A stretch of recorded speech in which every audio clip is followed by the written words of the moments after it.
ਵਾਹਿਗੁਰੂ ਜੀ ਕਾ ਖਾਲਸਾ ਵਾਹਿਗੁਰੂ ਜੀ ਕੀ ਫਤਿਹ। परम सन्मानयोग गुरु प्यारे गुरु सवारे अज की इस गुरमत क्लास में हाज़री भर रहे सत्संगियों, आप सारिਆਂ ਨੂੰ जी आया। अकाल पुरख जी की अपार बख्शिश नाल सतगुरु जी ਦੀਆਂ कथा कहानियां करन दा सुनन दा समां मिलता है। सतगुरु जी बख्शिश करन ये सेवा इस तरह जारी रहे। ਅਸੀਂ गुरु ਦੀਆਂ ਗੱਲਾਂ सुनिए, विचारिए, पढ़िए और अपनी जिंदगी के अमल में भी लैके आइए तद कोई जीवन का मकसद पूरा हो सके। सोमवार का साडा सैशन सवाल जवाब का सैशन होता है। ये सवाल जवाब सैशन की जिम्मेवारी सेवा भी राजा सिंह जी निभाते हैं। आप जी वालों भेजे हुए सवालों के जवाब पैनल मैंबर्स वालों दिते जाते हैं। पैनल्स मैंबरों के विचार अनुसार क्लास का समा 8 बजे है। 8 बजे के ठीक ही क्लास शुरू हो जानी चाहिए है। उस मुताबिक ही अज की क्लास असी बिना किसी इंतजार तो शुरू की है। तो मैं वीर राजा सिंह जी को बेनती करता हाँ कि अज का सवाल जवाब का सैशन आरंभ कर। वीर राजा सिंह जी। वाहिगुरू जी का खालसा वाहिगुरू जी की फतेह। एक ओंकार सतनाम करता पुरख निर्भव निर्वैर अकाल मूर्त अजूनी सैभं गुर प्रसाद वाहिगुरू वाहिगुरू वाहिगुरू वाहिगुरू वाहिगुरू वाहिगुरू। वाहिगुरू जी का खालसा वाहिगुरू जी की फतेह। सारी संगत का स्वागत है जी अज दे इस सवाल जवाब सैशन में। तो प्रारंभ करने तो पहला मैं बेनती करन लगा पैनल मैंबर्स संगत नाल अपनी फतेह साझी करनगे जी। वीर MP सिंह जी। वाहिगुरू जी का खालसा वाहिगुरू जी की फतेह।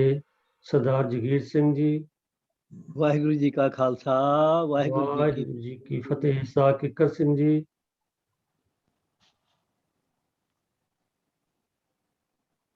सरदार किकर सिंह जी। मेरे ख्याल तो है नहीं, ज्वाइन नहीं होए जी। अच्छा। शाह मनमोहन सिंह जी।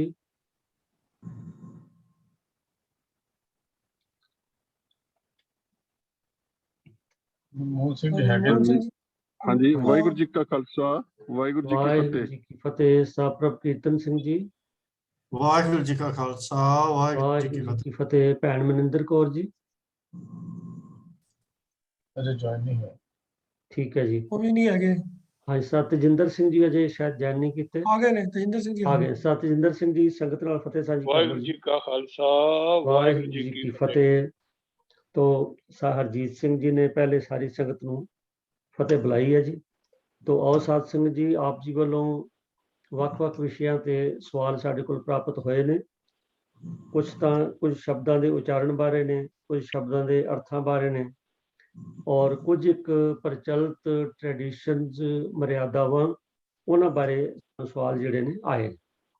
तो आओ ਦਿੱਤੇ ਸਮੇਂ ਵਿੱਚ ਜਿੰਨੇ ਸਵਾਲ ਹੋ ਸਕਣਗੇ ਆਪ ਜੀ ਨਾਲ ਆਪਾਂ ਸਾਂਝੇ ਕਰਾਂਗੇ। तो ਸਾਧ ਸੰਗਤ ਜੀ ਆਪਾਂ ਜਿਸ ਵੇਲੇ ਇੱਕ ਚੰਗੀ ਪਿਰਤ ਹੈ ਕਿ ਜਿਸ ਵੇਲੇ ਬਾਣੀ ਪੜ੍ਹੀਏ ਸਾਨੂੰ ਹਰੇਕ ਚੀਜ਼ ਦਾ ਖਿਆਲ ਹੋਵੇ ਕਿ ਆਇਆ ਇਹ ਸ਼ਬਦ ਕਿਵੇਂ ਉਚਾਰਨ ਕਰਨਾ ਹੈ ਜਾਂ ਇਹ ਕਿਉਂ ਆਇਆ। ਇਹ ਇਸ ਵੇਲੇ ਐਸੀ ਕਿਰਿਆਸਿਟੀ ਆਉਂਦੀ ਹੈ, ਇਹ ਦੱਸਦੀ ਹੈ ਕਿ ਅਸੀਂ ਮਨ ਲਾ ਕੇ ਬਾਣੀ ਪੜ੍ਹ ਰਹੇ। ਜੇਕਰ ਕੇਵਲ ਐਵੇਂ ਫਾਰਮਲ ਤੌਰ ਤੇ ਪੜ੍ਹੀਏ ਫਿਰ ਤੇ ਆਪਾਂ ਬਾਣੀ ਪੜ੍ਹੀ ਜਾਈਏ। ਪਰ ਜਿਹੜੇ ਵੀ ਵੀਰ ਭੈਣਾਂ ਇਹੋ ਜਿਹੇ ਸਵਾਲ ਭੇਜਦੇ ਨੇ ਇੱਕ ਗੱਲ ਬੜੀ ਸਪਸ਼ਟ ਹੈ ਕਿ ਉਹ ਬਾਣੀ ਨੂੰ ਚੰਗੀ ਤਰ੍ਹਾਂ ਘੋਖਣ ਵਿਚਾਰਨ 'ਚ ਰੁਚੀ ਰੱਖਦੇ ਨੇ। ਇਹ ਇੱਕ ਬੜਾ ਚੰਗੀ ਗੱਲ ਹੈ। तो ਇਹੋ ਜਿਹਾ ਸਾਡੇ ਕੋਲ ਇੱਕ ਸਵਾਲ ਆਇਆ ਭੈਣ ਹਰਪ੍ਰੀਤ ਕੌਰ ਜੀ ਲੁਧਿਆਣਾ ਤੋਂ। ਉਹ ਕਹਿੰਦੇ ਨੇ ਵੀ ਜਿਹੜਾ ਲਫ਼ਜ਼ ਸ਼ਬਦ ਆਉਂਦਾ ਆਮ ਤੌਰ ਤੇ ਸੱਸਾ, ਲੱਲੇ ਨੂੰ, ਹੋੜਾ ਤੇ ਕੱਕਾ, ਵੀ ਇਹਨੂੰ ਸ਼ਲੋਕ ਉਚਾਰਨ ਕਰਨਾ ਹੈ ਕਿ ਸ਼ਲੋਕ, ਭਾਵ ਸੱਸੇ ਨੂੰ ਬਿੰਦੀ ਲਾਉਣੀ ਹੈ ਜਾਂ ਬਿੰਦੀ ਲਾਉਣ ਬਗੈਰ ਉਚਾਰਨ ਕਰਨਾ ਹੈ। ਤਾਂ ਮੈਂ ਬੇਨਤੀ ਕਰ ਰਿਹਾ ਵੀਰ ਜਗੀਰ ਸਿੰਘ ਜੀ ਨੂੰ ਕਿ ਆਪ ਕਿਰਪਾ ਕਰਕੇ ਸਾਨੂੰ ਇਹਦੇ ਬਾਰੇ ਚਾਨਣਾ ਪਾਓ ਜੀ। ਵਾਹਿਗੁਰੂ ਜੀ ਕਾ ਖਾਲਸਾ, ਖਾਲਸਾ ਵਾਹਿਗੁਰੂ ਜੀ ਕੀ ਫਤਿਹ। ਜੀ ਜਿਸ ਟਾਈਮ ਗੁਰੂ ਅਰਜਨ ਦੇਵ ਜੀ ਨੇ ਸ੍ਰੀ ਗੁਰੂ ਗ੍ਰੰਥ ਸਾਹਿਬ ਜੀ ਦੀ ਸੰਪਾਦਨਾ ਕੀਤੀ, ਉਸ ਵੇਲੇ ਪੈਰ ਬਿੰਦੀ ਅਤੇ ਅਧਿਕ ਦਾ ਲਿਖਤੀ ਰੂਪ ਵਿੱਚ ਪ੍ਰਯੋਗ ਨਹੀਂ ਹੁੰਦਾ ਸੀ, ਲਿਖਣ ਦੇ ਵਿੱਚ ਮਤਲਬ ਨਹੀਂ ਸੀ ਆਉਂਦੀ, ਤੇ ਪੈਰ ਬਿੰਦੀ ਅਤੇ ਅਧਿਕ ਦਾ ਉਚਾਰਨ ਹੁੰਦਾ ਸੀ, ਲਿਖਤੀ ਰੂਪ ਵਿੱਚ ਨਹੀਂ ਸੀ ਆਇਆ। ਫਾਰਸੀ ਦੇ ਜੇ, ਜੋਏ, ਜਵਾਲ, ਸੀਨ, ਗੈਨ, ਫੇ, ਖੇ ਅੱਖਰਾਂ ਦੀਆਂ ਆਵਾਜ਼ਾਂ ਪ੍ਰਗਟ ਕਰਨ ਲਈ ਪੰਜਾਬੀ ਲਿਪੀ ਵਿੱਚ ਸੱਸੇ ਪੈਰ ਬਿੰਦੀ, ਖੱਖੇ ਪੈਰ ਬਿੰਦੀ, ਗੱਗੇ ਪੈਰ ਬਿੰਦੀ, ਜੱਜੇ ਪੈਰ ਬਿੰਦੀ, ਫੱਫੇ ਪੈਰ ਬਿੰਦੀ ਲਗਾ ਕੇ ਇਸ ਘਾਟ ਨੂੰ ਪੂਰਾ ਕਰ ਲਿਆ ਗਿਆ ਹੈ। ਫਾਰਸੀ ਬੋਲੀ ਵਿੱਚੋਂ ਆਏ ਇਹਨਾਂ ਅੱਖਰਾਂ ਦਾ ਉਚਾਰਨ ਠੀਕ ਉਸੇ ਤਰ੍ਹਾਂ ਹੀ ਕੀਤਾ ਜਾਂਦਾ ਹੈ ਜਿਵੇਂ ਉਹ ਫਾਰਸੀ ਬੋਲੀ ਵਿੱਚ ਬੋਲੇ ਜਾਂਦੇ ਹਨ।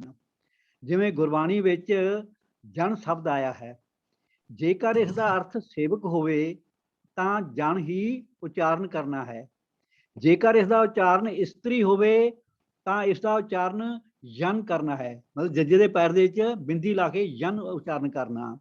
ਜਿਵੇਂ ਗੁਰਬਾਣੀ ਪੰਕਤੀ ਆਉਂਦੀ ਹੈ, ਬਲਵੰਡ ਖੀਵੀ ਨੇਕ ਜਨ ਜਿਸ ਬਹੁਤੀ ਸੌ ਪਤਰਾਲੀ। ਇੱਥੇ ਜਿਹੜਾ ਪਾਠ ਹੈਗਾ ਜਨ ਨਹੀਂ ਕਰਨਾ, ਯਨ ਪਾਠ ਕਰਨਾ ਹੈਗਾ। ਇਹ ਫਾਰਸੀ ਦਾ ਸ਼ਬਦ ਹੈਗਾ ਜੀ ਯਨ।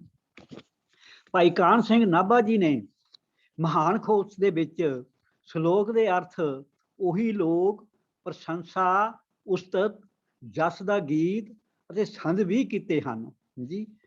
ਉੱਤਮ ਸ਼ਲੋਕ ਸਾਧ ਕੇ ਬਚਨ, ਗੁਰੂ ਦੇ ਬਚਨ ਸਭ ਤੋਂ ਚੰਗੀ ਸਿਫਤ ਸਲਾਹ ਦੀ ਬਾਣੀ ਹਨ ਜੀ। ਹਿੰਦੀ ਵਿੱਚ ਇਸ ਦਾ ਉਚਾਰਨ ਸ਼ਲੋਕ ਕੀਤਾ ਜਾਂਦਾ ਹੈ, ਮਤਲਬ ਬਿੰਦੀ ਲਾ ਕੇ ਉਚਾਰਨ ਕੀਤਾ ਜਾਂਦਾ ਹਿੰਦੀ ਦੇ ਵਿੱਚ, ਪਰ ਪੰਜਾਬੀ ਦੇ ਵਿੱਚ ਇਸ ਦਾ ਉਚਾਰਨ ਸ਼ਲੋਕ ਹੈ, ਬਿੰਦੀ ਤੋਂ ਰਹਿਤ ਹੈ ਜੀ। ਇਸ ਲਈ ਬਹੁਤ ਸਾਰੇ ਵਿਦਵਾਨ ਇਸ ਦਾ ਉਚਾਰਨ ਸ਼ਲੋਕ ਹੀ ਕਰਦੇ ਹਨ, ਸ਼ਲੋਕ ਨਹੀਂ ਕਰਦੇ। ਵਾਹਿਗੁਰੂ ਜੀ ਕਾ ਖਾਲਸਾ, ਵਾਹਿਗੁਰੂ ਜੀ ਕੀ ਫਤਿਹ। ਭਾਵੇਂ ਵੀਰ ਜੀ ਨੇ ਦੱਸਿਆ ਕਿ ਦੋਨੋਂ ਅੱਖਰ ਪ੍ਰਚਲਿਤ ਨੇ ਦੂਜੀਆਂ ਬੋਲੀਆਂ 'ਚ, ਕਿਉਂਕਿ ਫਾਰਸੀ ਤੋਂ ਆਇਆ ਸ਼ਲੋਕ, ਪਰ ਪੰਜਾਬੀ ਵਿੱਚ ਅਸੀਂ ਇਹਨੂੰ ਬਿੰਦੀ ਰਹਿਤ ਹੀ ਉਚਾਰਨ ਕਰਦੇ ਹਾਂ, ਔਰ ਆਮ ਤੌਰ ਤੇ ਬਹੁ ਗਿਣਤੀ 'ਚ ਬਿੰਦੀ ਰਹਿਤ ਹੀ ਉਚਾਰਨ ਕਰਦੇ ਨੇ। ਤੋ ਜਿਸ ਤਰ੍ਹਾਂ ਸਾਧ ਸੰਗਤ ਜੀ ਗੁਰਬਾਣੀ ਦੇ ਵਿੱਚ, ਕਿਉਂਕਿ ਗੁਰਬਾਣੀ ਵੱਖ-ਵੱਖ ਰਾਗਾਂ 'ਚ ਹੈ, ਔਰ ਇਹਦੇ 'ਚ ਜਿਹੜੀਆਂ ਸਾਹਿਤ ਦੀਆਂ ਵੰਨਗੀਆਂ ਨੇ, ਜਿਵੇਂ ਦੋਹਰੇ ਨੇ, ਸ਼ਲੋਕ ਨੇ, ਅਸ਼ਟਪਦੀਆਂ ਨੇ, ਪਹਿਰੇ ਨੇ, ਇਸੇ ਤਰ੍ਹਾਂ ਇਹ ਸ਼ਲੋਕ ਇੱਕ ਵੰਨਗੀ ਹੈ।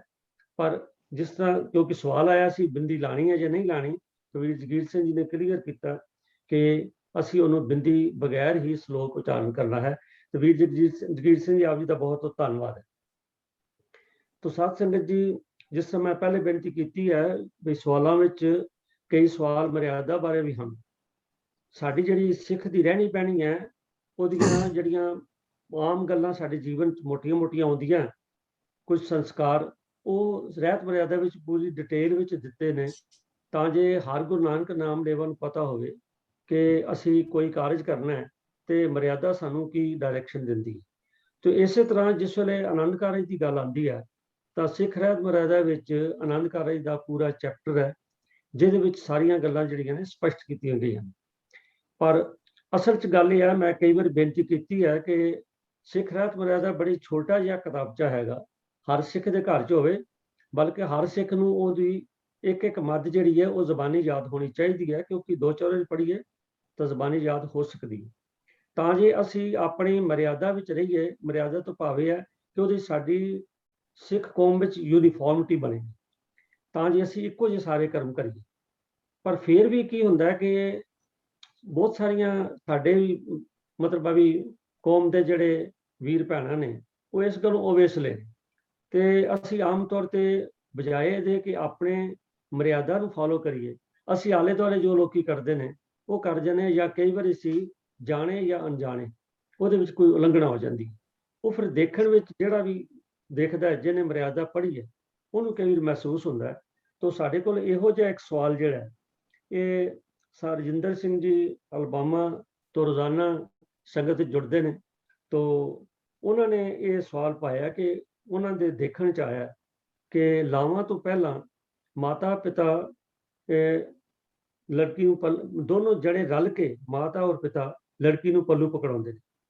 ਤੇ ਜਿਹੜੀ ਪ੍ਰਾਰੰਭਤਾ ਦੀ ਅਰਦਾਸ ਹੁੰਦੀ ਹੈ ਆਨੰਦ ਕਾਰਜ ਤੋਂ ਪਹਿਲਾਂ, ਉਹਦੇ 'ਚ ਵੀ ਸਾਰੀ ਸੰਗਤ ਉੱਠ ਕੇ ਖੜੀ ਹੋ ਜਾਂਦੀ ਹੈ। ਤੇ ਉਹਨਾਂ ਨੇ ਇਹ ਗੱਲ ਕਹੀ ਹੈ ਕਿ ਮਰਿਆਦਾ ਵਿੱਚ ਜੋ ਕੁਝ ਲਿਖਿਆ ਕਿ ਉਹਦੀ ਉਲੰਘਣਾ ਨਹੀਂ। ਤੇ ਮੈਂ ਬੇਨਤੀ ਕਰ ਰਿਹਾ ਵੀਰ ਮਨਮੋਹਨ ਸਿੰਘ ਜੀ ਨੂੰ ਵੀ ਇਹਦੇ ਬਾਰੇ ਸਾਨੂੰ ਮਰਿਆਦਾ ਕੀ ਕਹਿੰਦੀ ਹੈ, ਕੀ ਹੋਣਾ ਚਾਹੀਦਾ, ਉਹ ਕਿਰਪਾ ਕਰਕੇ ਚਾਨਣਾ ਪਾਓ ਜੀ। ਵੀਰ ਮਨਮੋਹਨ ਸਿੰਘ। ਹਾਂਜੀ, ਵਾਹਿਗੁਰੂ ਜੀ ਕਾ ਖਾਲਸਾ, ਵਾਹਿਗੁਰੂ ਜੀ ਕੀ ਫਤਿਹ। ਜੋ ਵੀਰ ਜੀ ਨੇ ਸਵਾਲ ਪੜ੍ਹਿਆ ਹੈ, ਤੇ ਪਹਿਲਾਂ ਹੀ ਵੀਰ ਜੀ ਨੇ ਇੱਕ ਗੱਲ ਸਪਸ਼ਟ ਕਰ ਦਿੱਤੀ ਕਿ ਸਾਡੇ ਕੋਲ ਕੋਡ ਆਫ ਕੰਡਕਟ ਸਿੱਖ ਰਹਿਤ ਮਰਿਆਦਾ ਸਾਡੇ ਪਾਸ ਹੈ। ਸ਼ਾਇਦ ਦੁਨੀਆ ਦੀ ਪਹਿਲੀ ਇਹੋ ਜਿਹੀ ਕੌਮ ਹੈ ਜਿਸ ਦੇ ਕੋਲ ਲਿਖਤੀ ਰੂਪ ਦੇ ਵਿੱਚ ਇਹ ਮਰਿਆਦਾ ਜੋ ਹੈ ਸਾਡੇ ਕੋਲ, ਸਾਡਾ ਜੀਵਨ ਦਾ ਢੰਗ ਕੈਸਾ ਹੋਵੇ, ਅਸੀਂ ਜਿਉਣਾ ਕਿਸ ਤਰੀਕੇ ਦੇ ਨਾਲ ਹੈ, ਸਾਡੇ ਸੰਸਕਾਰ ਕਿਸ ਤਰ੍ਹਾਂ ਦੇ ਹੋਣਗੇ, ਉਹ ਜੋ ਹੈ ਸਾਡੇ ਕੋਲ ਹੀ ਲਿਖਤੀ ਤੌਰ ਦੇ ਉੱਤੇ ਹੈ। ਸੋ ਜੋ ਉਹਦੇ ਅੰਦਰ ਸਾਨੂੰ ਲਾਵਾਂ ਦੇ ਬਾਰੇ ਜੋ ਸਵਾਲ ਆਇਆ ਹੈ, ਇਹਦੇ ਵਿੱਚ ਸਪਸ਼ਟ ਤੌਰ ਦੇ ਉੱਤੇ ਜੋ ਸਾਡੇ ਆਨੰਦ ਸੰਸਕਾਰ ਹੈ ਉਹਦੇ ਵਿੱਚ ਸਪਸ਼ਟ ਤੌਰ ਦੇ ਉੱਤੇ ਲਿਖਿਆ ਹੋਇਆ ਹੈ ਕਿ ਵਿਆਹ ਵੇਲੇ ਸ੍ਰੀ ਗੁਰੂ ਗ੍ਰੰਥ ਸਾਹਿਬ ਜੀ ਦੇ ਹਜ਼ੂਰ ਦੀਵਾਨ ਲਗੇ, ਸੰਗਤ ਜਾਂ ਰਾਗੀ ਕੀਰਤਨ ਕਰਨ, ਫਿਰ ਲੜਕੀ ਤੇ ਲੜਕਾ ਸ੍ਰੀ ਗੁਰੂ ਗ੍ਰੰਥ ਸਾਹਿਬ ਜੀ ਦੇ ਹਜ਼ੂਰ ਬਿਠਾਏ ਜਾਣ, ਲੜਕੀ ਲੜਕੇ ਦੇ ਖੱਬੇ ਪਾਸੇ ਬੈਠੇ, ਸੰਗਤ ਦੀ ਆਗਿਆ ਲੈ ਕੇ ਆਨੰਦ ਪੜਾਉਣ ਵਾਲਾ ਸਿੱਖ ਜਾਂ ਇਸਤਰੀ ਲੜਕੇ ਲੜਕੀ ਤੇ ਉਹਨਾਂ ਦੇ ਮਾਪੇ ਖੜਾ ਕਰਕੇ ਆਨੰਦ ਦੇ ਆਰੰਭ ਦਾ ਅਰਦਾਸਾ ਸੋ ਦੇ। ਭਾਵ ਲੜਕੀ ਜਾਂ ਲੜਕੇ ਦੇ ਮਾਤਾ ਪਿਤਾ ਖੜੇ ਹੋਣਗੇ ਅਤੇ ਉਹ ਜੋ ਨੇ ਸੁਭਾਗ ਜੋੜੇ ਨੇ ਖੜਾ ਹੋਣਾ ਹੈ ਤੇ ਆਨੰਦ ਦਾ ਅਰਦਾਸਾ ਸੋਧਿਆ ਜਾਵੇਗਾ। ਸਾਰੀ ਸੰਗਤ ਨੇ ਉੱਥੇ ਖੜਾ ਨਹੀਂ ਹੋਣਾ, ਕਿਉਂਕਿ ਇਹ ਵਿਸ਼ੇਸ਼ ਜੋ ਅਰਦਾਸ ਹੈ ਉਹ ਸੁਭਾਗ ਜੋੜੇ ਦੀ ਹੈ, ਉਸ ਪਰਿਵਾਰ ਦੀ ਹੈ। ਫਿਰ ਉਹ ਲੜਕੇ ਲੜਕੀ ਨੂੰ ਗੁਰਮਤ ਅਨੁਸਾਰ ਗ੍ਰਸਤ ਧਰਮ ਦੇ ਫਰਜ਼ਾਂ ਦਾ ਉਪਦੇਸ਼ ਕਰੇ, ਤੇ ਇਸ ਉਪਦੇਸ਼ ਦੇ ਵਿੱਚ ਜੋ ਗੁਰਮਤ ਹੈ ਗ੍ਰਸਤ ਧਰਮ ਦੀ, ਉਹ ਦ੍ਰਿੜ ਕਰਵਾਈ ਜਾਵੇਗੀ। ਤੇ ਆਖਿਆ ਜਾਂਦਾ ਕਿ ਫਿਰ ਲੜਕੀ ਦਾ ਪਿਤਾ ਜਾਂ ਮੁਖੀ ਸੰਬੰਧੀ ਲੜਕੇ ਦਾ ਪੱਲਾ ਲੜਕੀ ਦੇ ਹੱਥ, ਲੜਕੀ ਦਾ ਪਿਤਾ ਜਾਂ ਮੁਖੀ ਸੰਬੰਧੀ ਲੜਕੇ ਦਾ ਪੱਲਾ ਲੜਕੀ ਦੇ ਹੱਥ ਫੜਾਵੇ ਤੇ ਤਾਬਿਆ ਬੈਠਾ ਸੱਜਣ ਸੂਈ ਮਹੱਲਾ ਚੌਥਾ ਵਿੱਚ ਦਿੱਤੀਆਂ ਲਾਵਾਂ ਦਾ ਪਾਠ ਸੁਣਾਵੇ। ਹਰ ਇੱਕ ਲਾਵਾਂ ਦਾ ਪਾਠ ਹੋਣ ਮਗਰੋਂ ਅੱਗੇ ਵਰ ਤੇ ਪਿੱਛੇ ਕਣਿਆ ਜੋ ਹੈ ਉਹ ਵਰ ਦਾ ਪੱਲਾ ਫੜ ਕੇ ਸ੍ਰੀ ਗੁਰੂ ਗ੍ਰੰਥ ਸਾਹਿਬ ਜੀ ਦੀਆਂ 4 ਪਰਿਕਰਮਾ ਕਰਨ। ਲਾਵਾਂ ਦੇ ਪਾਠ ਤੋਂ ਬਾਅਦ ਸਿੱਧਾ ਲਿਖਿਆ ਹੋਇਆ ਆਨੰਦ ਸਾਹਿਬ ਜੀ ਦਾ ਪਾਠ ਕਰਨਾ ਅਤੇ ਉਸ ਤੋਂ ਬਾਅਦ ਜੋ 6 ਪੌੜੀਆਂ ਆਨੰਦ ਸਾਹਿਬ ਜੀ ਦੇ ਪਾਠ ਤੋਂ ਬਾਅਦ ਜੋ ਹੈ ਦੇਗ ਵਰਤਾਈ ਜਾਵੇਗੀ, ਮਤਲਬ ਦੀਵਾਨ ਦੀ ਸਮਾਪਤੀ ਕਰਕੇ ਦੇਗ ਵਰਤਾਈ ਜਾਵੇਗੀ। ਹੋਰ ਕੋਈ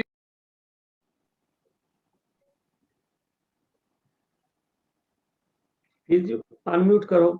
ਗੱਲ ਦੱਸੀ ਹੈ ਜੋ ਸਵਾਲ ਕਰਨ ਵਾਲਿਆਂ ਨੇ ਪੁੱਛਿਆ ਕਿ ਉੱਥੇ ਜੋ ਨੇ ਬਾਕੀ ਵਾਲੇ ਵੀ ਖੜੇ ਹੋ ਜਾਂਦੇ ਨੇ ਜਾਂ ਮਾਤਾ ਪਿਤਾ ਦੋਵੇਂ ਜਾ ਕੇ ਲੜ ਫੜਾਉਂਦੇ ਨੇ।